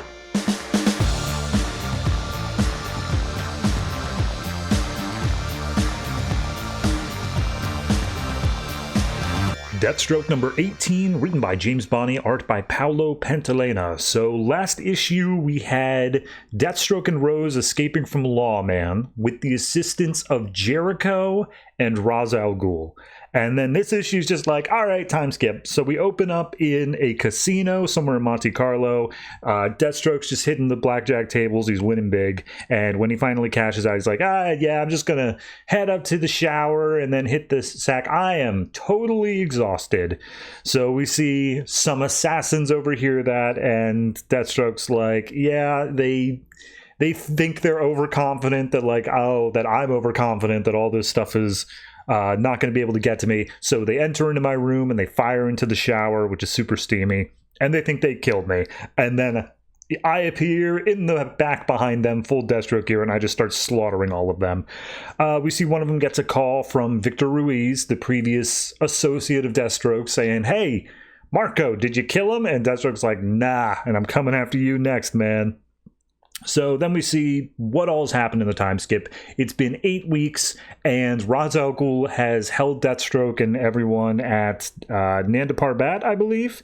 Yes, home of the League of Assassins. And he's basically just like, hey, did you killed those guys? Great, cool. And this is Ra's talking. He's like, so, question, why don't you just take my assassins and go kill the main guys, like the ones that are like the real problem for you, because doing this piecemeal thing is taking forever. And Deathstroke's like, I appreciate that you're letting us stay here for a while, and like I'm paying you for that, but no, I'm not gonna be in your debt. Like, I'm not gonna do that. I am done working for other people. That's not working for me anymore. And Roz is like, all right, I mean, fair enough. However, your kids, Rose and Jericho, they got some talents. Maybe they'd be a little bit more interested. And Deathstroke's like, okay, never bring that up again or else we're gonna have problems. And he's like, fair enough. So then we cut over to Rose and Jericho. Rose is doing some training on a wooden dummy while Jericho's just meditating. And it's basically like, look, we all know our dad is a bad guy and we've been trapped in here for a while, but we are being kept safe from Lawman and his telepathic abilities outside. And Rose is pissed off that she was under his thrall for a while. However, as they're just chilling in this cave, all of a sudden Lawman shows up and he's like, hey, Rose, it's me. I'm telling you that you need to go out and get Deathstroke. We don't need to be enemies. You can still work for me or whatever. If you just kill Deathstroke and then I'll leave you alone. And Rose is like, get out of my head. And she goes to attack Lawman, to which Jericho's like, wait, hold on. And he zaps her with the little mental break thing, which allows her to see it's actually Deathstroke. And Lawman is still able to impact them mentally, or at least her, even while they're all the way in Nanda Parbat. And Jericho's basically like, look, I was able to see into his head. I know where he's at now. Do we want to go ahead and just do this? And Deathstroke's like, yep, all right, let's go for it. So we cut to somewhere in NorCal. Lawman and God, I can't remember his name. Snakebite? Was that it? I don't know. Regardless, they're chilling there along with this new mystery woman, and they're talking to Victor, and Victor's like, do you want me to send reinforcements? Like, you felt the kid was probing around your head. They're all going to be showing up there soon. And he's like, yeah, go ahead. They might have the League of Assassins on their side. That might be a problem. So yeah, send anybody that you can to show up here. And the new lady, whose name is Mistasia, she's basically saying, look, I hired you for the sake of the Nova Council. Our entire thing is that we stop metahumans who are doing blatantly illegal things, and Deathstroke and his kids are like top of the list. So that's why you've been hired to kill them. They have to be taken out. And it's like, all right, I mean, I'll do it, but Jericho is a bit of an issue. I wasn't expecting him being so powerful. And also the League of Assassins is a problem. And Mistasia's like, I'm sorry, you being a little bitch? And he's like, no, shut up, I'll do it, whatever. So then we go over to Deathstroke and crew. They've all made their way to this courthouse that they're hanging out in, that I guess the city was abandoned because of earthquakes or something like that. And Jericho consents. They know that we know that they're ready. Like, everyone knows a battle's about to break out here. And Roz is like, I could seriously import a few League of Assassins members. You sure you don't want any of that? And they're like, nope, this is a family matter. We're doing this. So they bust in immediately. Gunfight starts breaking out with a bunch of random henchman goons. Amounts to nothing. They make their way into the building. A few metahumans start attacking, at least in name, because they don't do anything but swing swords. So I don't know what they're meta about, but regardless, they take those out as well. And finally, Mistasia, Lawman, and Snakebite come out. And Deathstroke's like, well, I'm not going to waste any time, and he just starts firing shots at them. Mistasia's got an ability where she can turn into a mist, and so she doesn't get shot. The other two are still valid targets. However, Lawman does his thing of, I'm going to take over Rose's mind again, and uses it to turn against both Jericho and Deathstroke. Jericho is trying to break the link, but he's like, they're too close in proximity. When they're this close, I can't do anything. I can't manage to stop it. So Deathstroke's like, well, you better figure out something, because otherwise I'm going to have to hurt my own daughter, and I really don't want to do that. And he's like, I can try pumping up the power, but it might kill her. Like, that's already a problem itself. And it's like, well, do it anyway. So he unleashes a massive amount of power. It completely destroys the courthouse. It all just crumbles down to the ground. Snakebite and Lawman seem to go down with it to some extent. And finally, when they get over to Rose, it looks like she's dead, and Jericho's freaking out, but Deathstroke's like, no, she's still breathing, but she's messed up. We got to do something. And Ra's al Ghul just shows up out of nowhere and is like, I can be of assistance, but you will owe me forever, Deathstroke, so what's it gonna be? I'm curious if he's just going to offer up a Lazarus pit. Like, it feels like he's going to be like, throw her in the juice, and that's it. That's how we're going to do this here. Beyond that, I don't know how I feel about introducing another villain who's behind, like, this thing of the Nova Council and, like, all this larger stuff. Because, like, if you really view this arc, and I'm going to include this arc as, like, everything since Lawman and the Rose stuff began, like, this arc has just been a series of escalating, like, oh, who's really behind all this? Over and over and over. And finally we got to Lawman, who has all the motivation, this mental ability, all this stuff here, and we're still building. We're still doing this other thing of, oh, the Nova Council on top of it. And, like, at a certain point, you need to know where to stop. You know, I feel like the Nova Council is just a little bit one step too far. This Mistasia character, maybe it'll result in something that will be satisfactory, but ultimately I just feel like it's introduced for the sake of, yeah, why not? So, yeah, I mean, the next cover still has Lawman and Snakebite on it, so I guess they're not dead, but we'll see what happens when we get there. Overall, I'd say this one is a... I'll say 7.5. It's not quite at the 8 for me, but it's good. It's still a solid issue.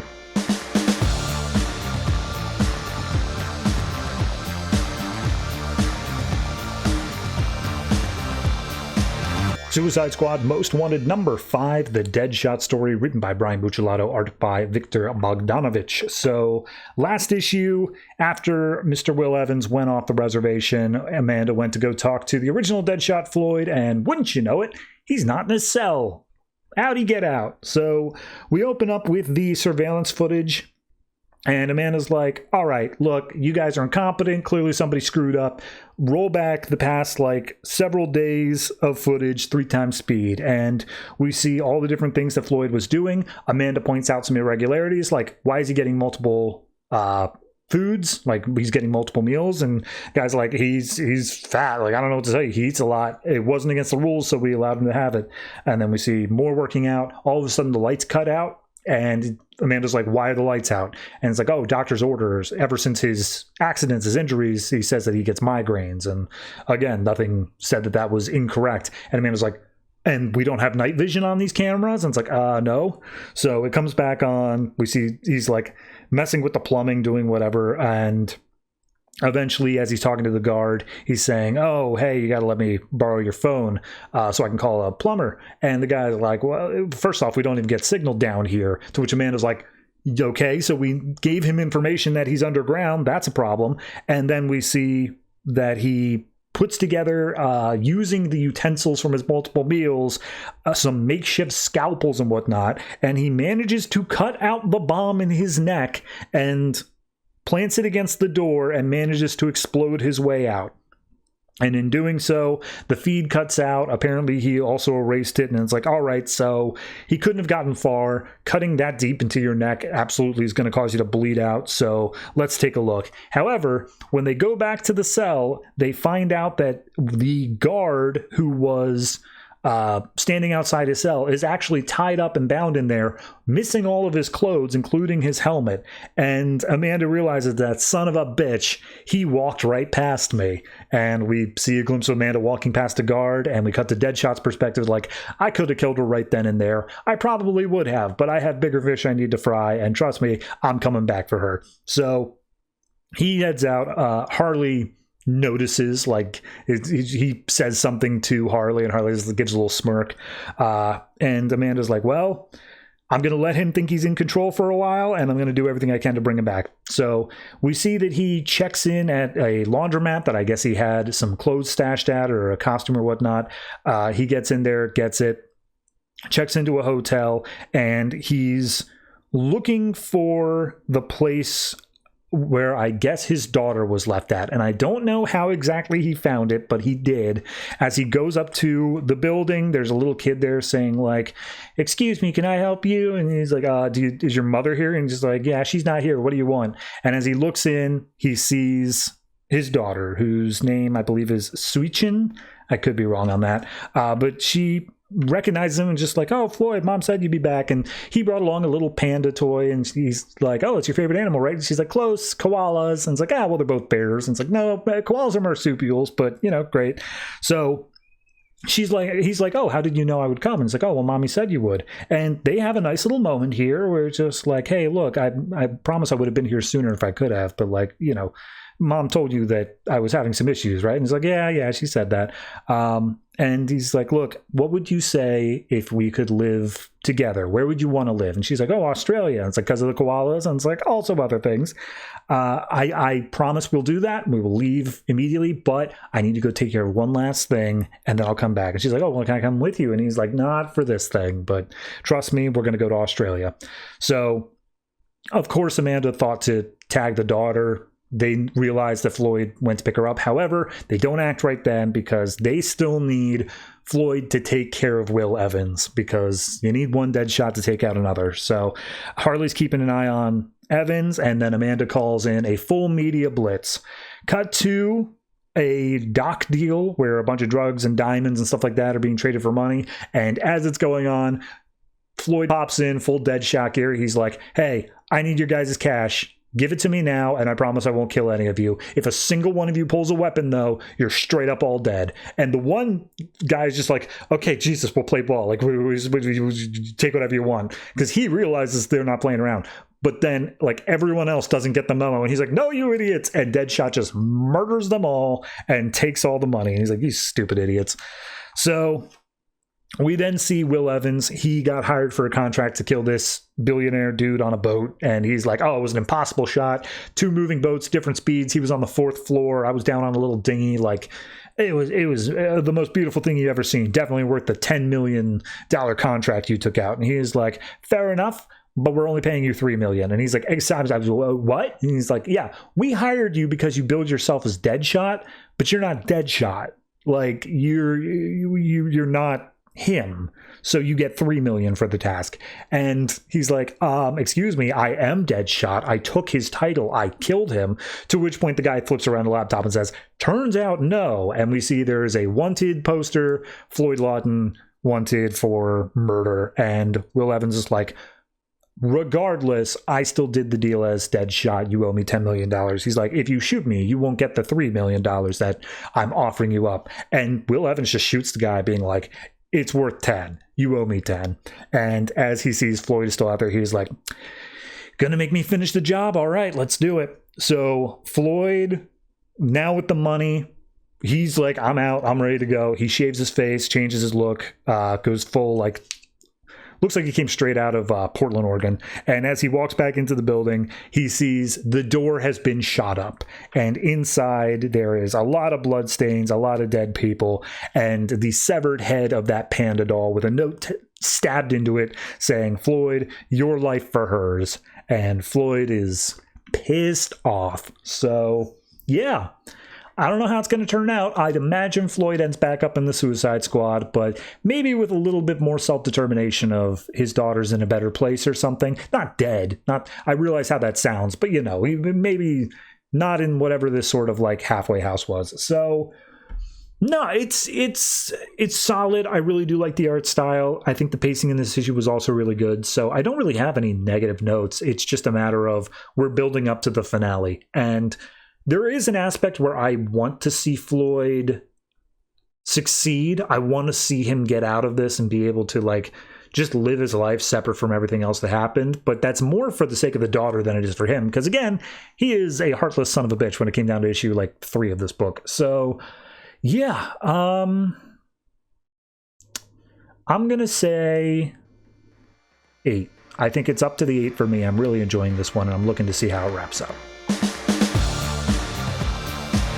Suicide Squad Most Wanted number 5, the Katana story, written by Mike W. Barr, art by Diogenes Nevis. So last issue, the gang escaped from Cobra and they went out on the run or whatever, and they were trying to escape, do whatever, and then all of a sudden Cobra just had a massive space cannon that just shot all of them. They're all dead. This issue opens up slightly in the future. Katana is strapped to the giant airship thing that shot them all down, and she's like, well, this might be my last chance to bring Cobra to justice. But we rewind to earlier on where Cobra was showing Dr. Jace, the scientist, this thing he found. And she's like, oh my God, it's magnificent. And we get the explanation. It's a whirling rainbow of colors. And it turns out it's some sort of sentient energy that he found in space, gravitational waves. Don't worry about it. But regardless, he trapped it and he captured it and he wanted to use it. And he's like, and of course, my first and only question. And the doctor interrupts like, oh, you want to learn its origin or seek out the true nature of it, of life and sentience itself? And Cobra's like, my first question was how to turn it into a weapon. And he's like, I tried imbuing the energy into my lackeys and like people like that, but it was firm. Even if it knew that was its only escape route, it didn't want to come out. So I need someone who's less willful, someone who's even better than a lackey. And we pull out the girl who has been in a coma and all that. She has a name. It comes up later. Who's been drugged out. And it's like, oh yeah, she'd be the perfect receptacle. And Cobra's like, cool, you're going to bind the two together. I got some guards to make sure you do it and you don't try anything funky with my energy source. So have fun with that. And she's like, yes, of course, my lord. So we then cut over and we see one of the people who was aiming the air cannon is like, my lord, we killed them. They showed up on this platform and they tried to hail a ship and we just shot them dead. They're all dead. And he's like, did you decloak the ship in order to do that? And she's like, yeah, but they're dead. And he's like, you stupid idiots. And immediately we see it was all a projection from Enchantress. They weren't actually there. They were on a different rooftop. But more importantly, Lord Brian, Prince Brian, he's got a bunch of tanks and he just starts taking shots. So immediately the ship is under fire. Lord Cobra's like, son of a bitch. All right. He storms into the command room just like, all right, you're relieved of your post. And Lady Eve just shoots her, just straight up murders her. Katana sees that the ship is trying to retreat and just like, I'm not going to let it escape. And so she throws her sash with like a kunai on the end to be able to like get up to the ship. Brian's like, hey, Katana's on the ship. Everyone sees fire. She's the one who's going to be able to take care of this. And so she hops up, starts busting her way in. Two Cobra guys are like, it's just one chick. How hard could it be? And then immediately they're murdered by Katana. We see that despite the fact that they're cloaking and Katana's now inside the ship, the Suicide Squad is like, hey, we want to give chase. We need something fast that can get us caught up there. And they look at Enchantress and like, you can track it, right? And she's like, yes, I believe I can. So it's like, great, cool. And Brian gives them a super jet and she's like, okay, how are you tracking this thing? And Enchantress is like, well, I can't track the ship because it's all just technology or whatever, but I can sense the magic in the Soul Taker sword, and I can basically play a hot or cold game with that. So it's like warmer, and then as she's saying, like, we're almost right on top of it, boom, they crash into the side of the cloaked airship, and so now they're all just inside, all dazed and confused, like, all right, well, we got the element of surprise. So they start getting swarmed by Cobra goons. They start killing all of them as best they can. One of the goons informs the Cobra commander, like, hey, Suicide Squad's inside the ship. They're going nuts. We need some help. And he's like, all right, well, I got that special gun thing that activates their neck implants, so I guess I'll just go take care of them. Meanwhile, Katana's making her way through the ship. She eventually meets up with the Suicide Squad. This entire time, Boomerang's just complaining about, like, can we please have a plan about how to get off this thing? Like, this, we don't have any sort of idea as to what we're doing there. So we cut over to Dr. Jace and the girl. Again, she has a name later on. And she's like, oh, wait, what's going on? Who am I? Where are you? Because she's coming down from her high. And then Jace uses whatever sort of technology she's been building to imbue this space energy, which it was given a name before. Let me see if I can find it real quick. It's like the Arctura or something like that. It's the Oracle. That's it. Aura. And then KLE. So she imbues that within the girl, or at least it looks like she's trying to. Cut back to the squad. They encounter the Cobra guy, and he just blasts them with the gun. Their neck bombs start activating, and Boomerang throws a smoke boomerang, which I guess because he can't see where he's shooting, it stops the gun. So they're able to start attacking, doing whatever they can. Katana lands some heavy shots on a bunch of goons that are also in the background. Meanwhile, Harley just smacks Eve in the face, and he's just like, all right, well, we've got another card we can play. Let's bounce. So they retreat. As Katana's beating up the goons, they're like, we don't even want to fight, but like we don't have any way to like prove that. And she's like, go hop in escape pods and get out of here. And they're like, righto. So Enchantress catches up with Katana and just says like, hey, I had a sense there's some like super energy, a pain in the universe just up ahead. We got to go deal with that. And Katana's like, okay, sure, let's whatever. So they make their way up, and as Jace is checking on the girl, all of a sudden she sparks with energy and she is speaking. I don't know. It's kind of unclear whether or not this is her voice or this is the voice of the energy. But she's like, all your experiments didn't work, at least not the most important one. You tried to put that thing in me, so I guess this is her voice. But it failed. I'm still hurt. I've been hurting all my life. And the girl's name is Violet, because Katana recognizes her, being like, wait, Violet, hold on. You're hurt. You've got all this energy in you, and it's swirling around you like a halo.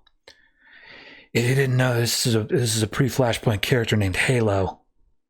That's a thing. So anyway, she fires off an energy blast at Katana. Katana's like, well, that hurt. I'm out. And they just bail. They just turn around and leave.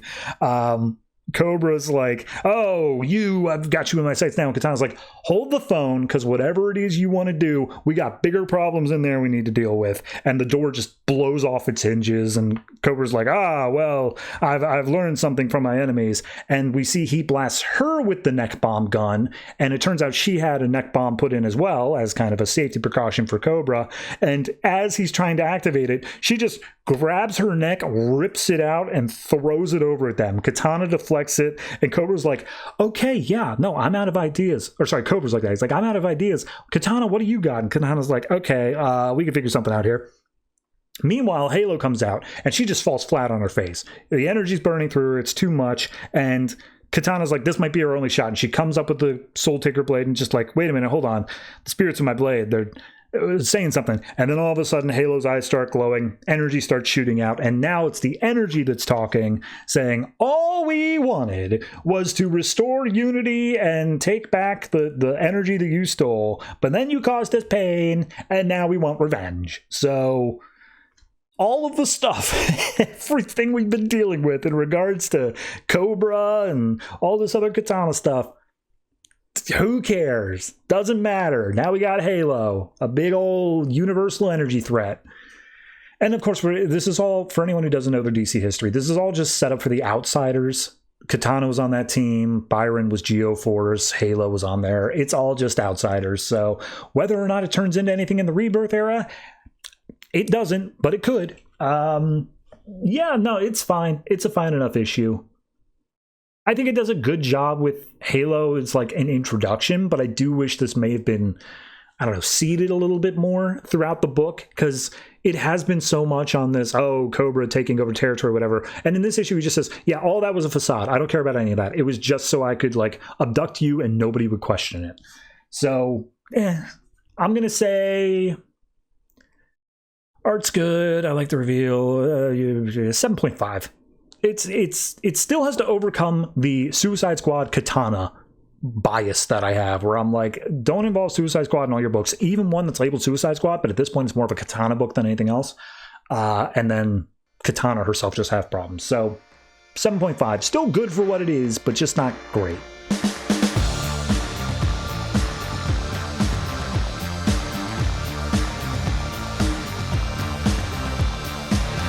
We Are Robin, number 12, written by Lee Bermejo, art by Jorge Corona and Rob Haynes. So last issue was the big old climax of, we stopped the Joker's gang. They were going to do a shooting, and we stopped them. And it felt all prideful. It felt like a thing. And this is kind of epilogue, but it also introduces a new thing as well. So we open up with what is clearly Bruce Wayne's home, or some place that he stays, and there's a portrait of the Wayne family on the wall, and a bunch of people, teens seemingly, are breaking in, and they're trying to get into the safe behind it. And they're like, why do all the rich people put their safes behind the portrait? It's like, of course that's where we're gonna look. Like, that's so dumb. But there's one guy there who's a little bit freaked out because he's looking out the window, and it's in the middle of Gotham, so I guess it's not the Wayne Manor, but some estate. And he sees the bat signal in the sky, and he's like, oh, this is going to end up so badly. And then we cut to this guy whose name is Cisco, and Cisco was a member of the Robins, not like our core group, but he was a member of, the expanded team. And we see that his mom and sister, they're all having breakfast or whatever, dinner. And as they are there, the dad walks in and he's just upset. He's broken. And he's like, I work for a construction company and we almost had a contract, but then goddamn Wayne Enterprises swooped in at the last second. They undercut the whole market. Like, I can't afford to undercut by that much, but he can because he's got all this money. And like, my business is about to go under. Like, I'm going to have to start making layoffs. I can't bring in like food for the table. And the wife is like, oh, I'll have to pick up extra shifts. And he's just like, no, if you take extra shifts, we're going to have to pay for a sitter for our daughter. Like, what are we supposed to do? Like, and he's emotionally vulnerable here. And the kid sees this, Cisco, and he's just like, Dad, like, if I can earn some money, just tell me what I can do. I'll do whatever. And he's like, I just needed to get this contract. So we then see Cisco monologuing about what he views as heroic. And he's like, yeah, some people think it's being a hero when you need to, doing the right thing when it's necessary. And he's like, nah, I don't see it that way. I see it as doing the right thing even when other people think it's the wrong thing.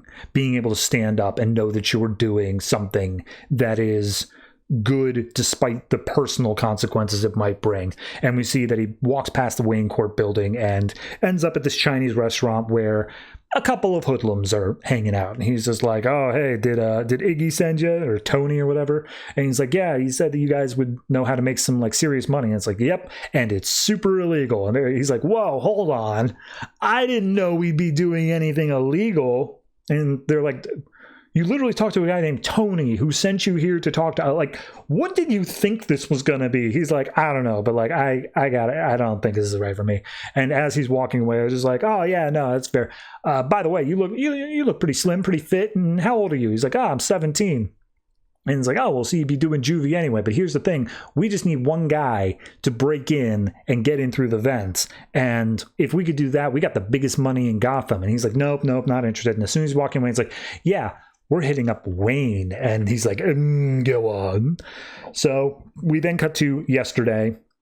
We're down at the precinct and we see this is all the kids being brought in for their statements about what happened at the school. And as Duke is sitting there, we see Leslie Tompkins comes in just like, hey, just the other day, I thought you came in here to the police and I was saying, probably shouldn't be spending so much time in police stations.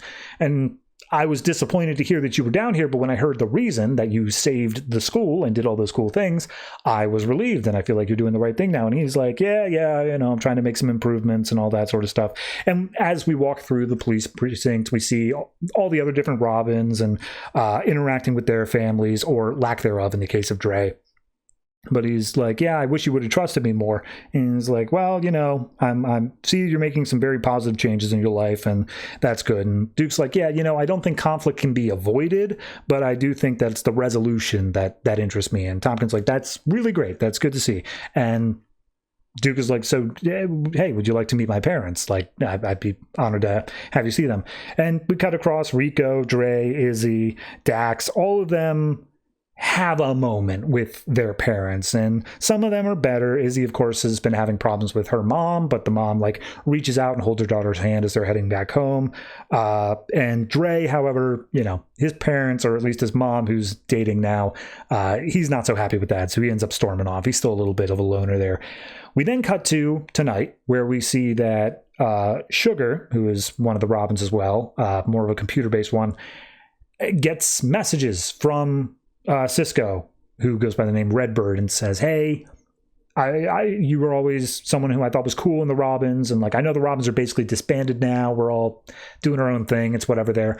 I just want you to know that I really believed in the cause, and I'm doing something now that I believe is heroic, but I don't think it's going to be viewed by that for the larger public. And I want you to know that, like, when you see me, if it does come out or anything like that, just know that I believe that what I'm doing is the wrong thing, but for the right reasons. And I'm hoping that I can come through here. And once Sugar gets these messages, she just sends out a group text to all like the main Robins, just like, hey, we got a problem.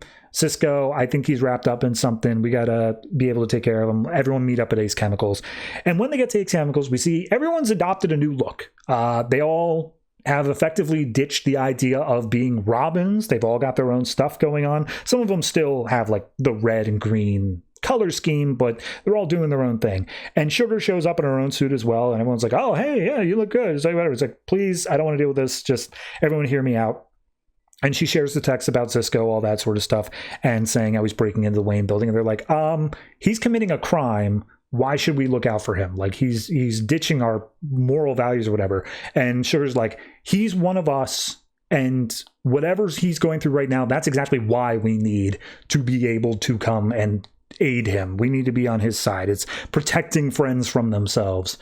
So we cut back to the vault as we open the issue with. We see that they've managed to break their way in, and inside is a note that just says, nice try. And immediately they're like, son of a bitch, I'm not leaving here empty-handed. This is not okay. And then all of a sudden the elevator dings, and out steps Alfred, who says, oh, I don't think Master Wayne was expecting any friends over tonight.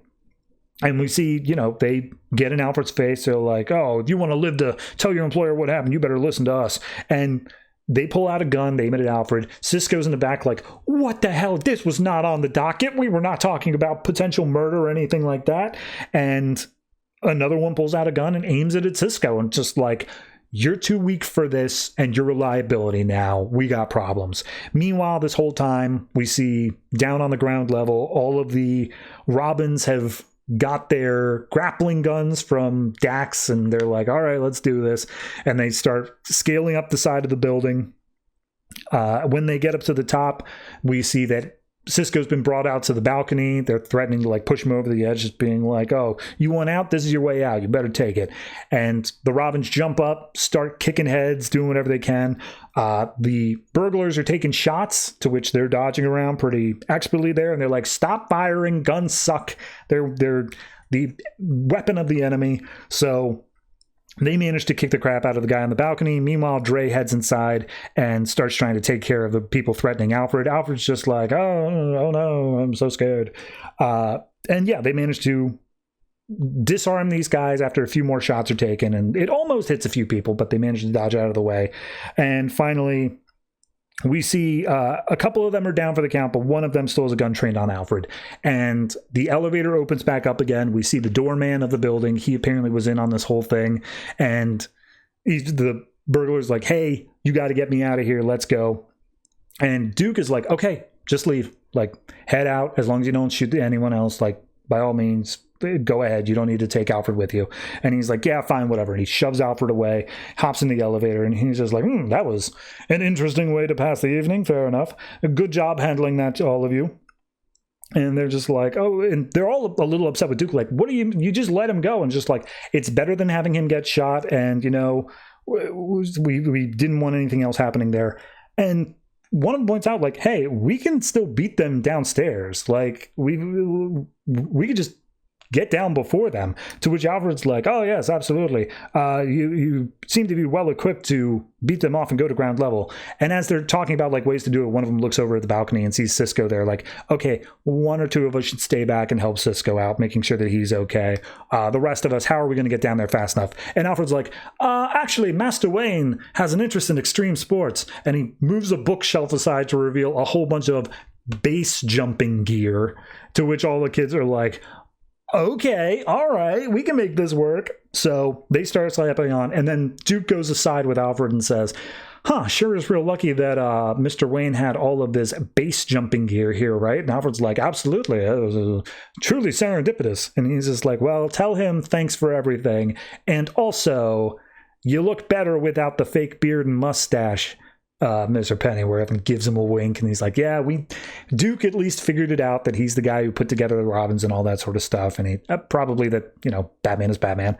So they each leap off the side of the building. There's a little bit more of a narration here saying like, hey, people with youth, the problem with youth is their inability to accept your own mortality and all this stuff. And there's only two angles here. You can either face that down as a hero or a villain. And in the end, we all made our choices, and that's just who we are. And we get a shot of all of them leaping down off the building. So yeah, I mean, it's an epilogue story. That's all it is. It's a lighter fare just to show, hey, here's just a little burglary. Here's how the Robins can handle it as a team rather than the individuals. And they also have a little bit more of that care for people who are clearly just making bad choices rather than those who are ineptly bad people. So, I mean, it's a fine enough issue. I think the art style is good. I like the little acknowledgement of Alfred there at the end. I do feel like this sets up the idea that the team exists moving forward, which is then immediately undercut by the fact that Duke just like goes off and strikes it off on his own with Wayne and like does that. So I don't know, that kind of undercuts things a little bit when you view it from the larger Rebirth perspective, but the issue itself is fine. So I'm gonna say this one is it's not quite as interesting as the last issues were, but I'm going to say it still is like a 7.5. I think it's a solid way to end the series. It does a lot to like wrap up the character bits, and yeah, it's good.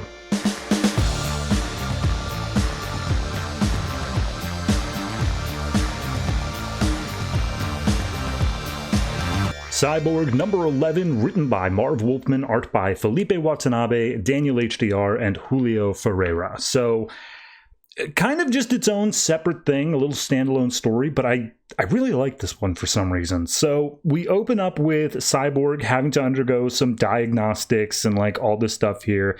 His dad's cracking some jokes about him, like as he gets loaded into this diagnostic machine. He's just like, look, stop squirming or we're going to make you a Terminator or like a robotic centipede. And I'm sorry that when, you know, I made you into a cyborg, I didn't put a shut up button on you. And Cyborg's like, oh, look at you, Dad, with the jokes.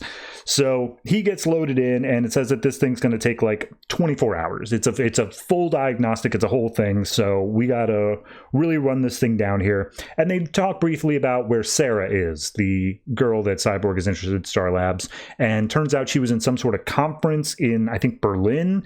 She's flying back right now with a bunch of other Star Labs scientists. And they're all discussing big things of like ideas to do with technology moving forward and whatever else like that. So we see she's on the plane, and as Cyborg's sitting there in the pod, diagnostics training is like, well, my body's in stasis, but my mind keeps running, so I guess I gotta figure out something to do, something to waste my time. Maybe I can check out a few political websites. And he sees like the whole comments section. He's like, that was a bad idea. All right, maybe I'll switch over and stream some movies. And I guess he doesn't have the login info towards streaming platforms because he just literally says that he's torrenting these movies. And he's like, wait a minute, Justice League members shouldn't pirate movies. You wouldn't download a car. And then he's like, all right, well, if I'm doing Justice League stuff, let me do Justice League stuff. And he tunes into like all of these disasters that are happening around the world. There's an earthquake, a collapsed mine, a warehouse fire. And he's like, this sucks. This is the whole thing. But then he gets an alert for an FAA notification that a plane is currently being hijacked by a computer virus that's taking over their computers. And he's like, oh, well, I mean, I could do something about this. I'm Cyborg after all. So he leaves a little note in the logs for his dad saying like, hey, I'm doing this. If you need to check it on my mental state, like follow this IP address, blah, blah, blah. And he jumps into the cyber web, does all this stuff here. While he's doing that, while he's looking into this, he gets more alerts about warehouse fires, and they're popping up like all over the world. And he's like, this is weird. This shouldn't be happening this frequently, but like, fair enough. I'll bring it up to the watchtower, see if they can send someone down to take on it, because I can't do anything to stop a fire. But then he goes over to the plane and he's like, all right, let's check to see the passenger list. Maybe somebody on board's a problem. And literally the very first person he sees is immigrating from Afghanistan and was transferred on the plane in Berlin and all this stuff, and sees that there is some sort of relation to the Taliban in there. So it's like, all right, this is our number. Like their name was in the A's and I didn't have to look any further. So he tries to reach out to specific leaguers. All of them are off the grid, unable to get with anybody. They're in space. So it's like, all right, well, that's happening. Meanwhile, in Paris, the traffic lights are going crazy as well, which are stopping first responders to getting to a nearby warehouse fire. He's like, this is all seeming to be a bigger thing here. I need to pay attention to this. And then when he looks at the passenger list flight a little bit further, he sees this is the flight that Sarah's on. So he's like, oh, well, all right, I got to do something here. I need to do what's up. So he looks deeper into this this woman who was from Afghanistan, sees if there's anything else there. He puts together a theoretical story of like, oh, her husband is down on the ground. He was a ex-soldier in the military. Maybe there's something there of like, against the country. So, she could be innocent still, but I need to operate under other assumptions here. And we see that as he's putting this story together, it's like, oh, okay, there's nothing on her that says that she is a terrorist, but records, if they're able to make these many big changes to things, they can change her records. So I need to alert the FBI, do what we can here, and do what I can for this plane. So he reaches into the in-flight entertainment that Sarah's listening to and says, hey, Sarah, it's me, it's Cyborg, your plane's been hacked, I'm going to need your help to do stuff. And she's like, yeah, totally. And he pulls up a picture of the suspect, says like, oh, she's 3 rows behind you. I need to get more information on her. I'm going to connect her phone up via the in-flight Wi-Fi to her husband, and I just need you to have them talk. I'll listen in on the conversation. I'll handle the rest. So they start talking. He hooks up to the guy's car, which is just sitting in traffic, so he's being like, hi, I'm Cyborg from the Justice League. I'm having you talk to your wife and all that. And they're equally freaking out. They're just like, wait, what's going on? What's happening here? And they're asking about an air marshal on board, stuff like that. And then all of a sudden, Sarah starts freaking out, and the plane starts making a hard turn. It's not catastrophic or whatever, but it's definitely not something that should be happening over the mid-Atlantic. So they're like, okay, something's going on. Everyone's kind of freaking out a little bit. And Cyborg's like, okay, I need you to get to the control panel for the in-flight entertainment. Don't worry, I'm just gonna hack. I'm gonna look into everybody's Facebook profiles real quick. And so she goes up, she taps a few buttons to do whatever. And as the in-flight attendant's like, man, you can't be touching that. He's like, I'm with the Justice League. Don't worry about it. So she taps a few buttons, and then that allows Cyborg to get on everybody's in-flight entertainment and say, hey, everyone, you've all been randomly selected for a new Justice League algorithm that will show you all your favorite movies. So here you go. And he scanned all these people's Facebooks, got all their favorite movies, and then started playing them for free. And he's like, well, now I'm officially a pirate, but regardless, I'll deal with the copyright infringement later.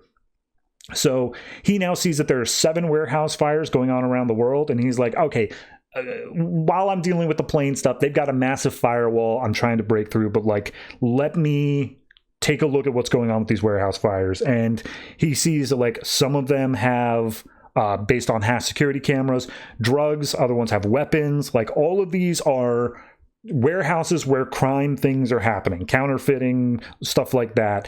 However, there are workers that are trapped inside. And at this point, Silas is also typing in stuff. He's talking to Cyborg, saying oh, hey, they're all going to die. What can we do? What's going on there? And he's like, look, I've alerted the police, the National Guard, but all the doors are locked. They're unable to get out, and the police aren't going to be able to get there. And this firewall, the codes that are keeping the door closed, is insane. I don't know what I can do there. And Sarah's like, look, it might be an extra power drain, but overclock your systems. Do whatever you need to do there. Double your processing speed. So he does so, and he's immediately able to break through these codes, get the people out before the fire consumes them. And it's like, okay, I don't know what's going on in regards to that fire there, but maybe this isn't terrorism. Maybe this is something more like a protection racket. Maybe this is a gang war sort of thing, these people didn't pay their bills properly. So I don't know, but I've still overclocked. Maybe now, being overclocked, I can take control of the jet. I can see what's going on there. As he does so, he accidentally trips something which deletes the entire hard drive of the computers on the plane. And he's like, well, that's a problem, because I'm going to need to take more manual control now. So Cyborg hacks into the cockpit just hey, Captain. He's like, Cyborg. He's like, great, you know who I am. I need to take control of the plane. And he's like, that's against all the rules of the FAA, so no. And Cyborg's like, I appreciate your dedication to the rules, but I need you to understand, it's already happening. I'm already in here. This is just my avatar. I need you to allow me to do that. Also, I need a passenger from the cabin to come up here and help me out as well. And they're like, again, no, we can't even open the doors due to FAA regulations. And Cyborg's like, okay, whatever. And he hacks into the door to just let Sarah in, just being like, look, see, you didn't let her in. You didn't break any rules. Now please step aside. So And the captain's like, man, is there anything I can do to stop Cyborg? And it's like, probably not. So he hacks in and he's like, okay, look, I'm calculating the flight path. I'm doing whatever I can here. It looks like they're trying to direct this plane to collide directly with Star Labs in Detroit. So we got to take care of that. At this point, it gets a little bit of like, okay, let's see what Cyborg sees in cyberspace. And he's, floating around in this giant ass dragon worm thing passes by. And he's like, oh, that must be it. It's this whole thing.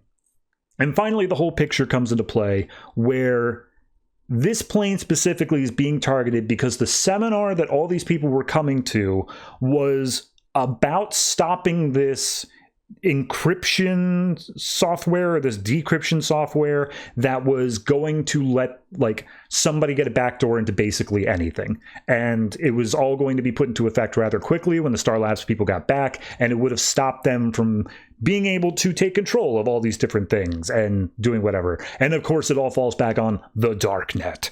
So he's chasing down this dragon worm thing, and he's like, oh, I'm just now realizing that all that stuff I did at the beginning of the issue, I blamed this innocent woman for terrorism because she was from Afghanistan. And like, I got so wrapped up in that like, I could have ruined her life. And Sarah's like, look, we're all tense. We're all on high alert. And he's like, that's not really an excuse. I really shouldn't have done that. I need to rethink my prejudices here. But regardless, he's going in, and as he comes up to the encryption or decryption worm, whatever it is, he says what he's doing technologically of like typing faster than them because he's hardwired into the internet, but it looks like he just punches it. So he blasts through and he's like, haha, success, I've done it. So I guess everything is fixed. Everything's been nailed down here. And as we come back out, we see he's talking to Silas, and he is like, yeah, it was probably just a couple of like teenage hackers in a basement or whatever, but we'll track them down. We'll figure out what's safe. Sarah walks in, and Silas is like, well, I'll leave you two alone, wink.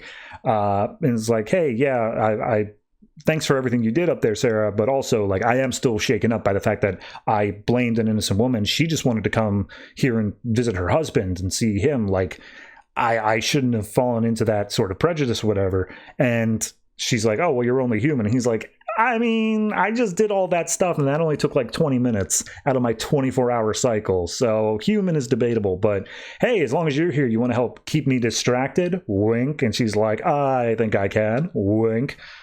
That's the issue. I look, in terms of a Cyborg story, this is good. This is really good stuff. It reminds me, I can't remember which version of like Justice League it was, but there was, a moment where Cyborg in one of the movies was like going through and just doing, like, he sees all cyberspace and he does all this stuff just by standing still. Like, it's all in his head or whatever. And I think that's kind of where I like Cyborg a little bit more, in this kind of Oracle standpoint, where yes, he's hardwired into the web. He can do all this stuff here, and it's just so natural to him. He's just able to see all these different moving pieces. And obviously it takes a skilled writer to be able to get that across, to be able to do that in a way that makes sense. But I think it does a decent job here, notwithstanding the giant dragon worm thing. So no, this is honestly one of the better Cyborg stories I've read in like a while. So kudos to that. I think I'm going to give this one an 8. It's solidly a really, really good book, bordering on great, and I think as a standalone issue it also just works, so kudos all around.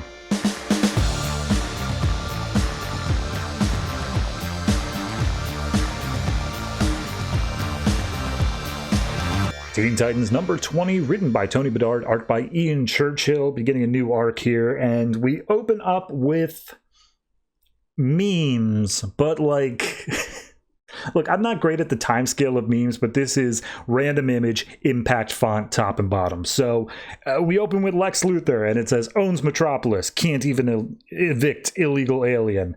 And we see that Lex's security guy has brought this to his attention. It's just like, sir, we found this on the internet. It's part of a website called Legion of Dumb. It's a satire site for, like, villains. We know you're a hero now, sir, so would you like us to take it down and, like, destroy this guy's life? And Lex is like, I think I can withstand a few memes. Let me see the site. And he flips through it, and we see one for Joker, we see one for Killer Moth, and Lex gets a chuckle out of it, and he's like, oh, They shouldn't have made this one. This one, some people can't take a joke.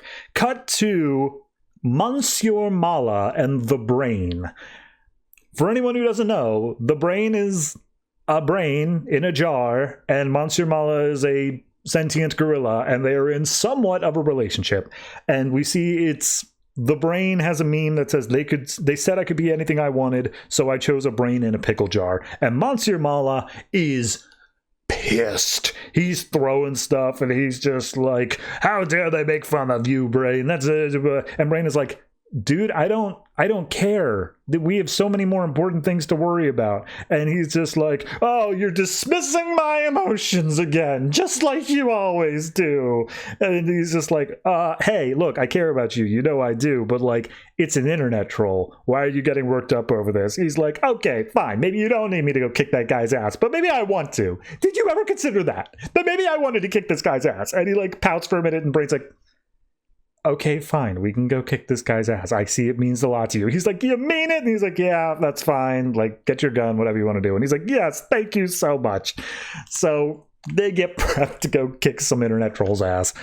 We then meet up with the Titans, who, reminder, are quote-unquote on the run. They're wanted by the law, and they're in Greece doing a training exercise. And Red Robin is like, hey, this is live fire. Do not hold back. Come at me with everything you got, because I'm not going to hold back on you guys. I want to see where we're really at here working as a team. And they're all like, this is dumb. We shouldn't be doing this, but all right, fine, whatever. So Cassie comes in first, immediately spots him, and is just like, aren't you supposed to be stealthy? Isn't that a whole thing of Batman? And she throws down her lasso of lightning, which doesn't seem familiar to me. Maybe this is a new toy, but like, I don't remember her having a lasso of lightning. Regardless, he extends out like a baton thing, wraps the lasso around it, and manages to reverse the polarity, shocking Cassie. At that point, Power Girl, Tanya Spear, comes in. She's huge. She throws down a fist and is just like, hey, what'd you do to her? That was pretty harsh. And it's like, hey, she has to learn. And she starts asking like about the logistics of it, of how the baton works. And he's like, I like your inquisitive mind, but remember, we're fighting. And then he flashes off like a flashbulb from his hand, blinding Tanya temporarily, so she's unable to fight. Beast Boy jumps in as a tiger, to which point immediately Robin just fires off some chlorine gas. It causes Beast Boy to transform into a moth, which then Tim traps in a jar and just throws across the field. Bunker sees this and is just like, oh no, my bro, Beast Boy. So he runs over to catch the jar, to which Robin's able to jump on and just bash his head in the ground, knocking him out. And Raven's like, okay, that's enough. Look, I'm an empath. I can see that you are punishing yourself for our failures because you see yourself as a bad leader whenever we fail.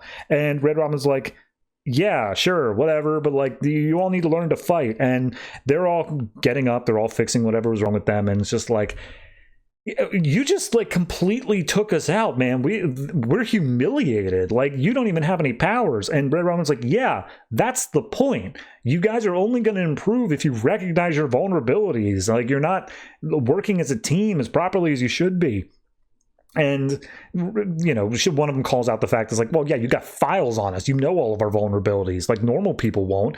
But it's just like, wait, hold on, files. You actually keep a list of all of our flaws? And it's like, yeah, you've got vulnerabilities. Cassie knows now that her lasso can be used against her, so she'll think through that more. And Beast Boy's like, what about me? What am I supposed to learn from that? And it's like, well, you turned into a tiger, and I blast you with gas, and I knew that you would turn into a creature without lungs so that you wouldn't breathe in the gas. And so I was able to capture you because those animals are all small. Like, it's not really a thing. And Bunker's like, yeah, well, what about me? I'm vulnerable to getting knocked out. And it's like, no, you're vulnerable to Beast Boy. Like, he's your bro. You've got a bromance going on. I use that against you. And Bunker gets pissed off at this, and he's just like, yeah, what do you know about my past? Now, what do you know about me? And like, he gets really upset the fact that Tim has been digging on to his history. However, Tim's phone goes off, and he's like, uh-oh, that's my special phone. I need to take this. You can punch me later. So he goes down, and it turns out it's Batman. And Batman's like, hey, I just got forwarded this meme. It's of you, and it says, follow me, teen heroes, straight to prison. This is a website for villains. what the hell is your image doing on a website for villains? Sort yourself out, Tim, and fix your team. And he's just like, yeah, sure, okay, sorry, Batman. And all the rest of the team hears this, and they're like, what does Batman care about public approval? Why does he care about that? It's like, no, he doesn't care about public approval. He cares that I'm dragging your names through the mud. Like, that's something else. So they decide that the way to deal with this is to also go deal with the troll, is to deal with the webmaster for Legion of Dumb. So they teleport over, they all arrive in New York City, and they break in and they're like, look, our number one goal here is that we want to talk to this guy and see if we can't get him to do work for us instead of against us. Like, maybe we can convince him the opposite way. However, if that doesn't work, we kick his ass. So as they get in, they see this guy sitting in a big beanbag chair, and he's like, oh, I expected someone like you would turn up. Did you come out of wounded pride? Did your master send me? And they're like, hey, no, we just want to talk. We're just whatever. And as Tim stepped closer, he sees this giant ass mechanical thing on the back of the guy's head. And he's like, what did you do to yourself? And he's like, oh, he didn't do it to himself. I did. And we see the brain is already there. And Red Robin's like, ah, crap. Hey, we got trouble. Be on the lookout for a gorilla. And Wonder Girl immediately gets smacked in the back of the head by Monsieur Mala. And Red Robin goes over to Brain, just being like, hey, you let her go, or I swear to God, I'll smash your casing. And just being like, tell him why he can't make demands of us, Mala. And Mala takes one of those little mechanical bug things, puts it on the back of Wonder Girl's head, and now she is being puppeted by the Brain to attack Red Robin. Oh no. All right. The issue itself is fine. It's a fine enough issue. It's just setting up something for the arc. I'm okay with it. I'm a little bit hesitant of the idea that it's dealing with meme culture, because anytime a company tries to deal with meme culture, like someone who doesn't have the immediate turnaround necessary for memes, it's always cringe. So I'm hoping we don't end up there, and more so than we already have, because let me tell you, some of those memes were not good. The turnabout to that is the intro to Mala. Like, I was playing it up. I was doing the whiny, cryy voice, but like, it's not far off. And I love that representation of their relationship, of like this big hulking gorilla is just like this emotional, like, why don't you take our relationship seriously? And then you have the autist, like, brain in a jar just being like, I don't know what I'm supposed to do here. This is beyond me. It's just fun. I hope we have more of that. I want that in every... give me a mini-series. Give me a romance mini-series of Monsieur Mala and the Brain now. I want it so badly.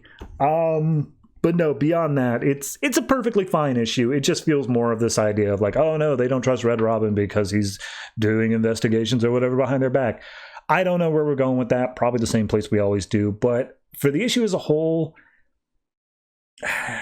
I'll say a 7.5. I think I liked it more than I disliked it, so kudos.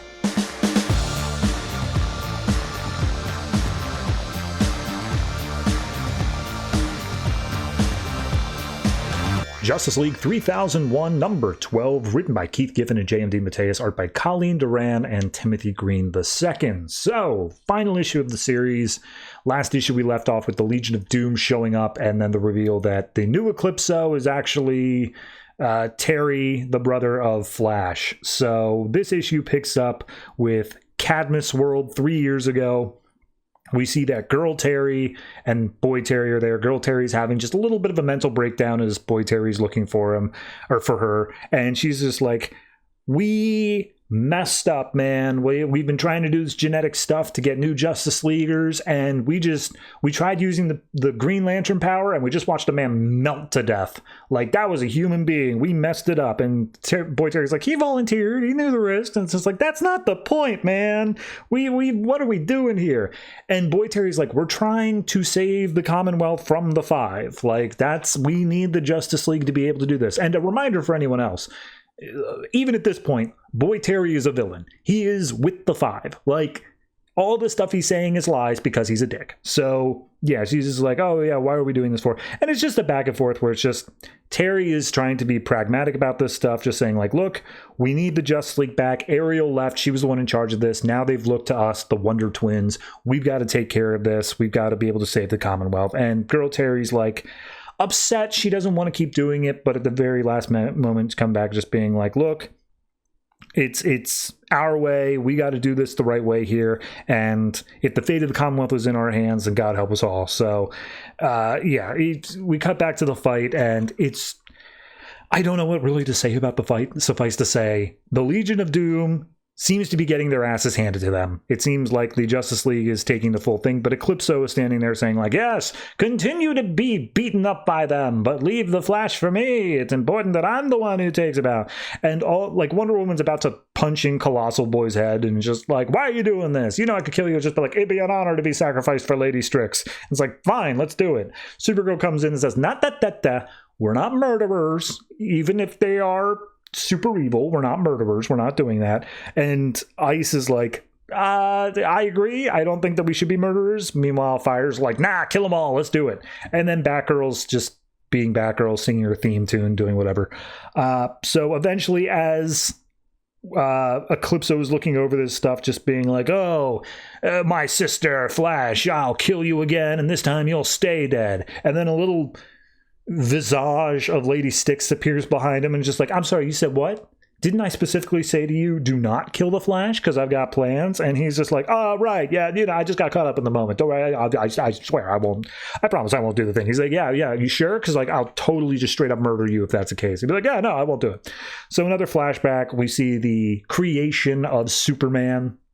And he's got this massive ego on him, and he's just like, you know, I'm not sure about the costume. I think that I might be able to get something a bit more classic, you know, maybe a little bit of the LOS in there. And he's just like, oh my God, that's not the point. The point is you're supposed to be like this emblem of truth and justice and all that stuff. Why can't you be that? And then Boy Terry's like, hey, he's got the powers. It's fine. That's all we need. And we just need to be able to point him at the 5 and say, hey, attack. That's all that's important. And she's like, no, it's important that the Justice League has the moral fiber. Like, that's the whole point of the Justice League. What are we supposed to do if this guy's an asshole? And he's just like, look, he's literally a image of the greatest hero that ever lived. And Superman's like, did I just hear greatest hero that ever lived? I like this guy. I'm willing to do whatever he wants. So Terry's like, yeah, see, everything's fixed. And girl Terry's just like, no, that's not right. We're in over our heads. Like, we can't be doing this. So cutting back to the fight, Batgirl tries to attack Eclipso, and he just immediately smacks the helmet off of her suit. And it's just like, oh, you should be afraid of me because I'm going to kick your ass. I'm going to kill you here. And she's like, I'd like to see you try. And then Flash comes in, tackles Eclipso down to the ground, just being like, nah, this is a family matter. He's an insufferable son of a bitch. And he's just like, oh, son of a bitch, huh? What does that say about you? And we get one more flashback where we see Boy Terry is talking to Convert, who's taken over one of the members of Cadmus world. And Girl Terry's just in bed asleep. And he's just like, my sister's not a threat. She's not important. She's not going to be important to any of this stuff here. I've been running Cadmus World. I can convince her to do whatever I want her to do. She trusts me too much. And Convert's just like, well, let's hope that stays the case, because if she ever does become a problem here, we're going to have to take care of her. And then Convert releases the scientist, and he's just like, where am I? And Terry's like, oh, you've been drinking heavily, Doctor. You're released. Get out of here. So we cut back over to the fight, and Terry's just like, look, Eclipso, brother, Terry, whatever it is that Lady Styx has done to you, I can help you out of it. Come back to me. And Eclipso's like, did you forget? I was a member of the 5, man. Like, I've always been evil. I've always hated you. Like, I hate the fact that you cling on to me. I despise you. Like, I wanted to be my own thing, and you were just there. And Terry's like, no, that can't be true. So I guess she just passes out or something. It turns out that it's one of the Saturn girls stand-in for the Legion of Doom mind whammied her, and it was just like, there, she's out, now you can't kill her, and I'll take her back to Lady Styx's homeworld. And he's just like, oh, you're not in command here. And she's like, I literally heard you in the last issue begging for help because you're that weak. Like, come on, man. Let's not pretend you're anything else. He's like, no, that was a ruse. I was luring her into a false sense of security. And she's like, I can read your mind. Come on, stop with this. However, as Saturn Girl's distracted, Batgirl comes out, smacks her down into the ground, and now Saturn Girl's out for the punch. So she once again wants to have a swing at Eclipso. Eclipso's like, oh, you just crossed the line from bravery into stupidity. And then Supergirl comes in and just punches him in the face and says, will you please shut up? For the love of God, I'm sick of this. And just like pounds him into the earth. However, he does manage to get up. He grabs hold of her, flips Batgirl around as well, and he's like, haha, you guys think you have control, but the Eclipso Force also has some level of mental control and abilities or whatever, so he's about to explode Batgirl from the inside out. Supergirl pushes her out of the way, just being like, all right, well, you get out of here, I'll take care of this guy, and she just tosses her across the battlefield. We see the rest of the fight still going pretty decently well, but Flash, seeing Batgirl, runs over to catch her. Then we go to Lady Styx's planet, along with a guy named Scion. Whatever, don't care. And she's like, oh, yes, this Terry, this Flash, she has all this power.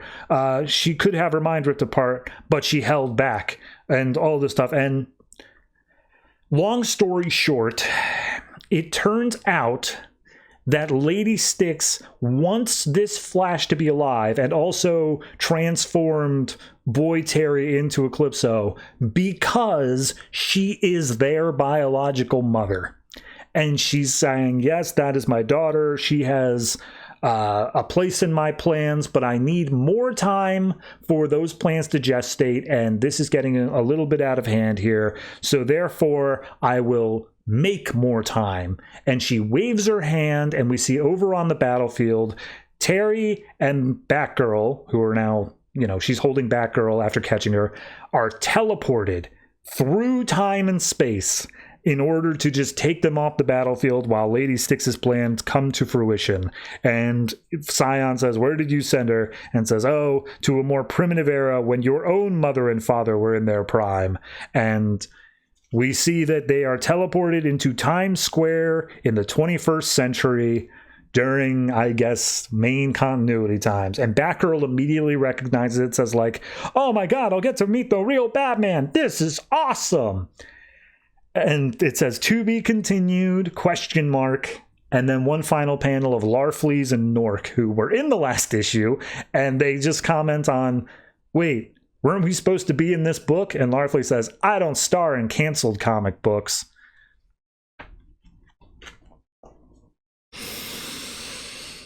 Okay. The brother and sister stuff, the flashbacks to previously, I think that was fine. It wasn't great, it was fine. Here's the thing. I don't know what they told Keith Giffen. I don't know what they told JMD Mateus. If there was this idea that, yeah, of course you'll have space and rebirth to be able to explore this stuff. You don't have to worry about that. Like, yeah, of course we'll give you a book wherever you want it to be. Maybe. Or maybe they were just like, well, if we end it on such a cliffhanger, they'll have to give us a book. They can't just leave that sitting around. Yeah, they can. We don't see any of this ever again. And it's such a disappointment as well, because like this book kept on adding things. It kept on piling on, even past the point where they clearly should have known that like this book was coming to an end. They're like, yeah, but what if we add in Larfleeze? What if we add in this? What do we do? Let's make Lady Styx the mother of these, and then like let's spend 5 to 10 pages out of this book just doing flashbacks to the Wonder Twins' previous lives. Like, just wrap up the book, man. What happens in this future fight? Doesn't matter. What happens to this Flash and Batgirl as they're teleported to the past? Doesn't matter. What happens to any of the other characters that like the other, like Booster Gold and all that? Guy Gardner's whole thing with being split between his host personality and Guy Gardner's personality doesn't matter. All of this stuff left on the board doesn't matter. And like this is the third series from Keith Giffen in the New 52 that ends, I feel, this exact same way of, oh, well, I guess we're canceled. Like, yes, and you can write an ending. You know the book is done. Put in an ending. God. All right. So, I mean, it's not literally the worst thing I've ever read. It only becomes bad in the larger context of the series. But, like, this has been a 25-issue series across 3000 and 3001. I'm upset that we didn't get any sort of resolution here. So I'm just going to say this is a 6, maybe lower the more I think about it. But I'm going to say 6 and just say, end your goddamn books when you hit an ending.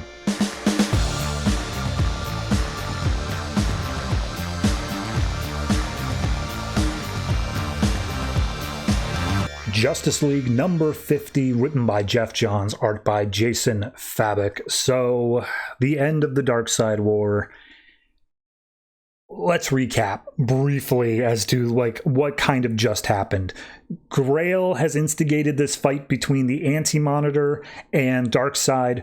Darkseid was killed by the Anti-Monitor, causing all of the Justice League to become gods themselves with new powers and whatever else.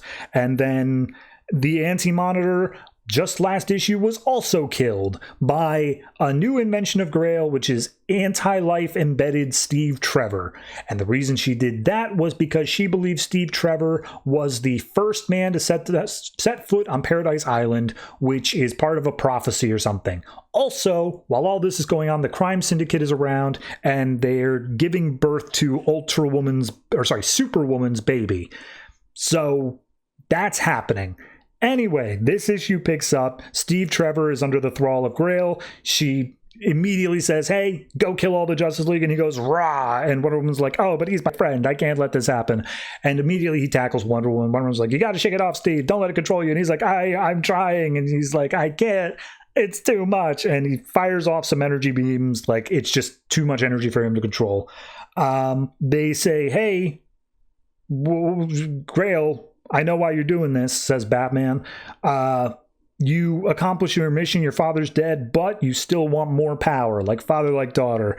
And Grail goes to attack Batman. Shazam runs interference. And then she runs over to Mr. Miracle and it's just like, well, I can kill you too, new god. You won't escape. And he's like, bro, I'm Mr. Miracle. That's all I do. And he manages to get out and put some chains on her, to which she's like, this won't hold me. And then the whole Green Lantern Corps comes in and builds a cage around her saying, how about this? And she's like, nope. And she takes an axe that was made by Hades and cuts through all of the Green Lantern Corps stuff, breaks through her chains, and she's like, nope, I got too much energy. And she looks over at Wonder Woman fighting Steve Trevor like, you having fun? And she's like, no. So she continues a conversation with Steve, basically saying, hey, we got to get out the anti-life equation. Like, you're stronger than you think, that you've managed to fight it off this long, but like, yeah, we got to help you out here. And he's like, no, Diana, please, you got to stop me now. To which point Lex Luthor, also embedded with Apocalypse energy, is like, your ex-boyfriend's asking us to kill him. Let's just go ahead and do it. And Superman, who's been purged of his weird godhood energy at this point, is like, no, Luthor, we don't do that. That's no matter the stakes, we find a way. And he's like, screw you. I will save the world myself if I have to, again. And he does like a huge energy punch at Steve. Meanwhile, over at the crime syndicate, they've given birth to the baby. And Grid is just like, all right, well, I've run the stats on this one. We need to bail. This whole world's going tits up. We got to get out of here. And it's just like, no, nonsense. We already ran from our Earth, and now we have the baby. So this will be our saving grace. And Superwoman looks over at Owlman and says, hey, you know this isn't your baby, and it also is not Ultraman's baby. It's Alexander Luthor's baby, and his whole power was energy absorption. So check this out. And he holds up the baby, says Mazash, and all of a sudden the baby absorbs the energy of Lex Luthor and Superman. That is to say, their extra energies, the stuff that they had on top. And it's like, there. Now the baby has like all this power, and I can make it the most powerful being, not only of this universe, but of any universe. And nothing will stand in our... And then all of a sudden, Grail just vaporizes Superwoman. Just done. And Owlman's like, oh my God, Lois. So Grail's like, oh my gosh, you just love to hear yourself talk. If this baby really is all that powerful, I'm going to take it and I'm going to use it for my own stuff. So she picks up the baby. Steve Trevor's looking at Diana, is about to fire off another shot. She can't possibly dodge it in time. The Flash runs in and like it pushes her out of the way, but because of that, he's just not able to react fast enough to Grail using the baby to separate him out from the Black Racer. So now the Black Racer is a separate being. Flash is no longer representative of death, and he's like, hey, you can't absorb me like that, but also I was summoned for death, like I gotta kill somebody. And Grail's like, all right, well, there's the Flash, go nuts. So they start another chase. Grid's like, all right, I'm gonna bounce. I don't even know where Owlman went to. He's out. Powering you with me, and just like, yep, let's go.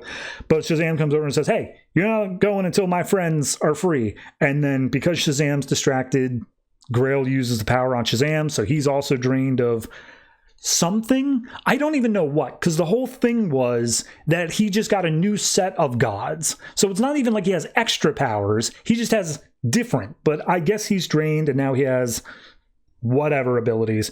So yeah, Grid is just like, geez, this is a bit much.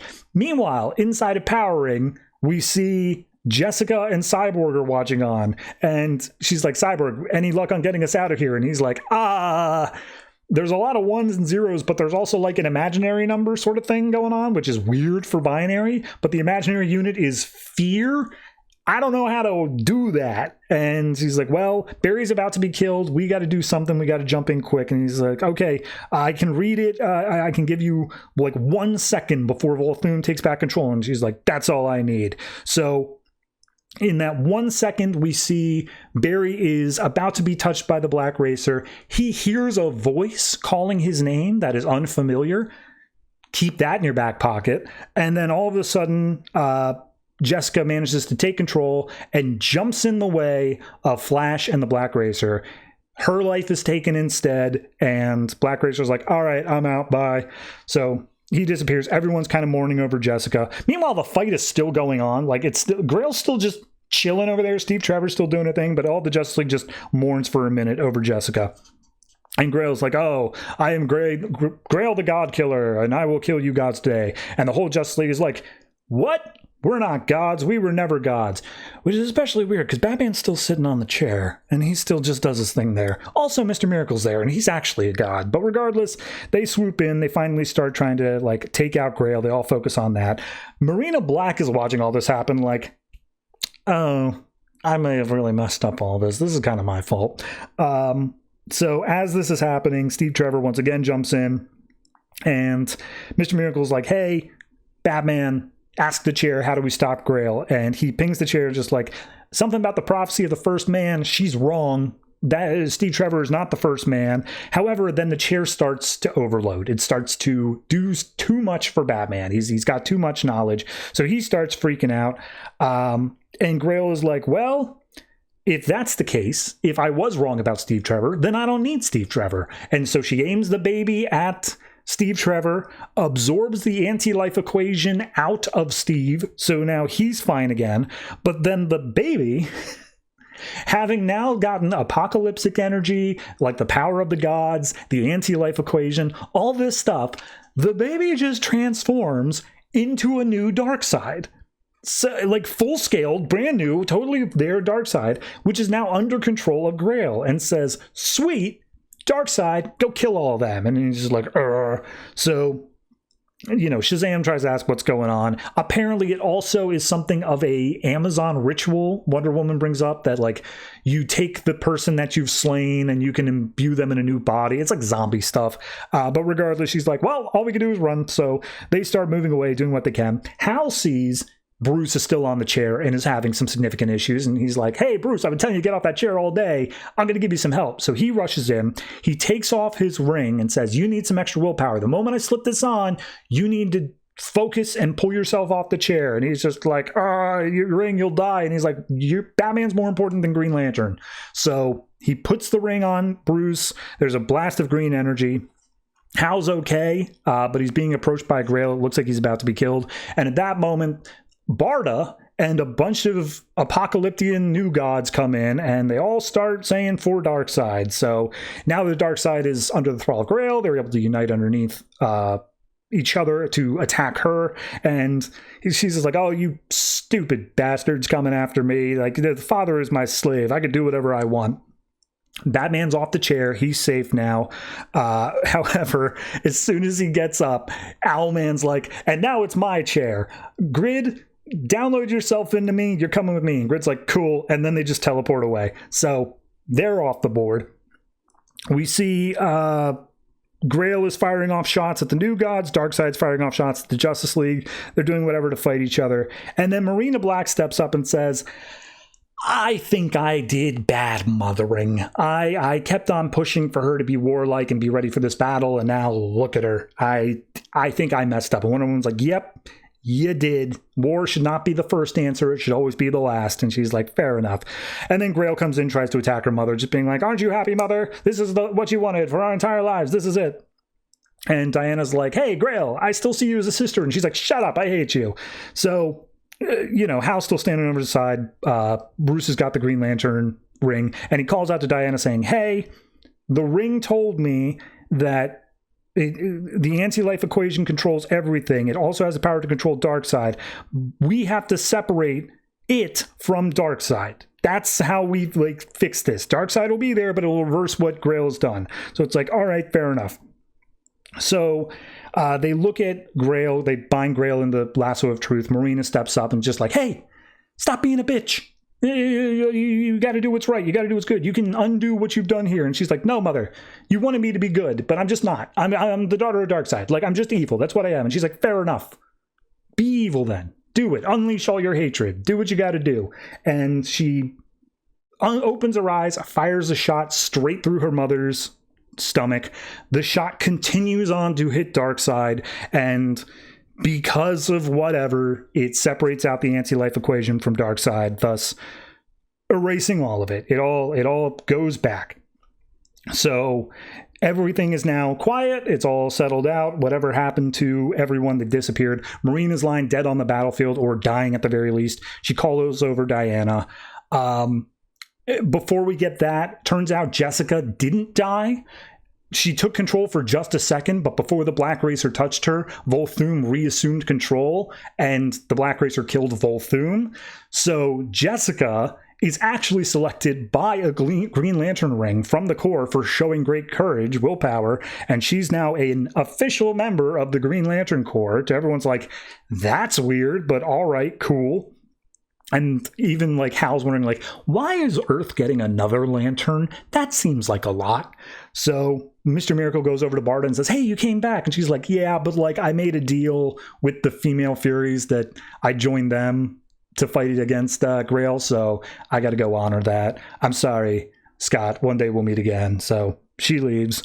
Mr. Miracle's all upset. We then see Grail is sitting in a cave somewhere. She's got baby Darkseid, because I guess when you remove the anti-life equation, it turned back into a baby. And she's like, oh, I will raise you, father, and I will finally love you the way that I was supposed to begin with.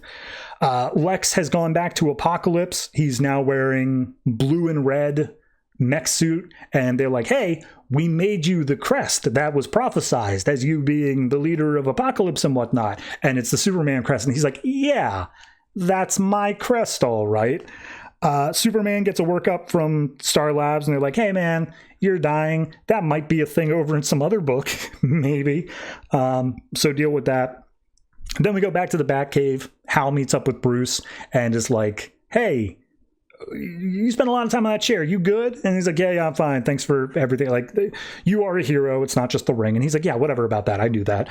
You asked the chair about the Joker, and then you freaked out. What's that all about? And he's like, oh, well, turns out when I asked this about the Joker, it didn't give me the name of the Joker. It said basically which one. It said there are 3 Jokers. And Hal's like, how does that make any sense? And Bruce says, I don't know, but there will be a miniseries in 6 years that tells us about it. So that happens. And then we finally get over to Diana as she's looking out over the sunset, everything that's happened here. She remembers the last word that Marina said before she died. And it turns out that when Marina gave birth to Grail, she saw Diana's birth. She saw that on the stormy night on Themyscira. However, after Diana was born, there was another birth, and that birth was Diana's twin brother named Jason, and he's the chosen one that will do whatever the hell is the prophecy. And she's like, you gotta find Jason, and also a lot of your backstory is lies that are going to be immediately retconned, so just deal with that. And so she's upset about that. And then the final epilogue is Owlman sitting on the moon with the Mobius chair. He's talking to Metron, and Metron's like, all right, so that's basically the user's manual. You now know how to use the chair better than Batman did, but like, be warned, it's still too much for you to handle. And Owlman's like, shut up. I'm better than Batman. I can handle much more than he can. Check this out. Chair, tell me all the secrets of the universe. And it goes ping, ping, ping, ping. And then he's like, ah, shit, he's here. And before they can even react, there is a blinding flash of blue light, and both Metron and Owlman have been disintegrated, and the chair's just left sitting there on the moon. The end. Now, about 95% of those things just funnel straight into the Rebirth one-shot. The voice that Flash heard was clearly Wally. The flash of light that disintegrated the both of them, clearly Manhattan. It's all just leading directly into that, which of course came out the same week. So, yeah, it's a lot. It's a big old wrap up. It's a whole thing. Of course, there's 2 more issues of Justice League, but those are written by other writers, not Jeff Johns. It's the end of his run. So, I mean, yeah, I don't really know what more to say on top of that. It's a lot. There's a lot going on. But as much as Darkseid War was bloated, I do think the ending at least is entertaining and borderline interesting. I think that it's more so of just a setup than it is a finale, but I feel like everything that it brought up was at least mostly dealt with in a roundabout way, in an overly long way, but dealt with. So I think, and by the way, the art is fantastic. Like, Jason Fabok just kills it every single page. So I'm going to say 8. Almost at the 8.5. I'm so close, but I just can't justify getting it there because, yeah, this is the consequence of 10 padded out issues of the Darkseid War, where a lot of those didn't feel necessary looking back. So 8 for this. Solid ending, a lot of setup, but damn, Justice League.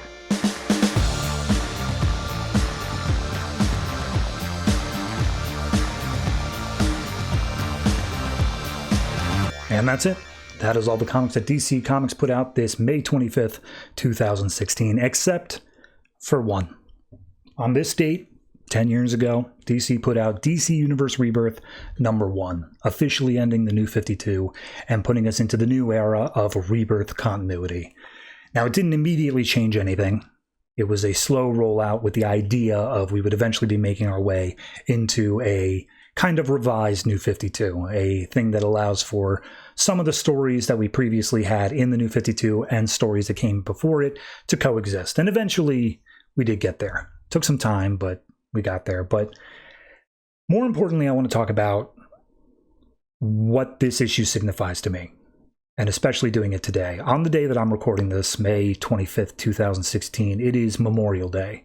And I find that so oddly poignant, something that I never could have planned out, because this book not only acts as the finale, it acts as the final stopping point for the New 52 and puts a memorial on that. But this was also the first book that I collected when I started committing to weekly releases.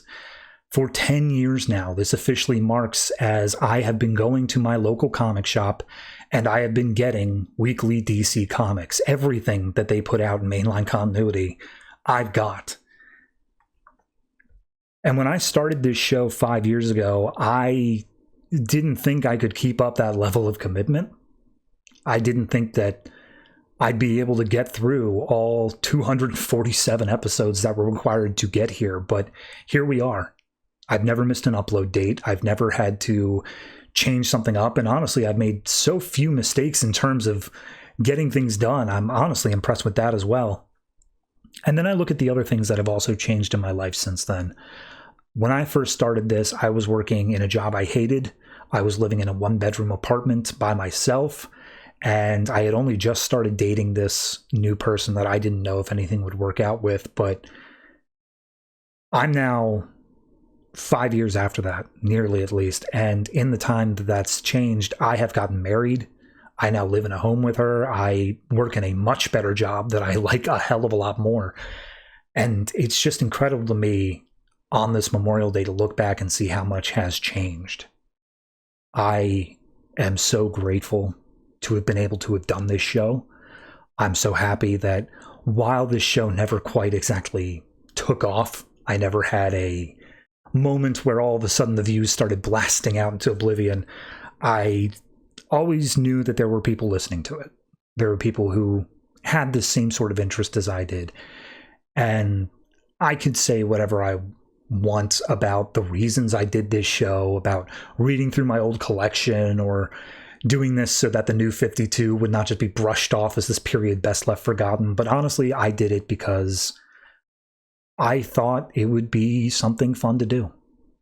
And now, having hit the end of it, having gone through many trials along the way of not wanting to get this done, sitting here on the other side, I am so grateful to have had you and people like you along the way, letting me know that there is something bigger here. It's not just me. It's not just me wanting to do something. It's something larger at play. Not a community per se, but at least a shared interest. And that's more than I could ever ask for. So, yeah, don't want to really soil the moment, but just to say we're not done. There were a bunch of books that were put out post Rebirth one-shot that still technically firmly fall into New 52 continuity.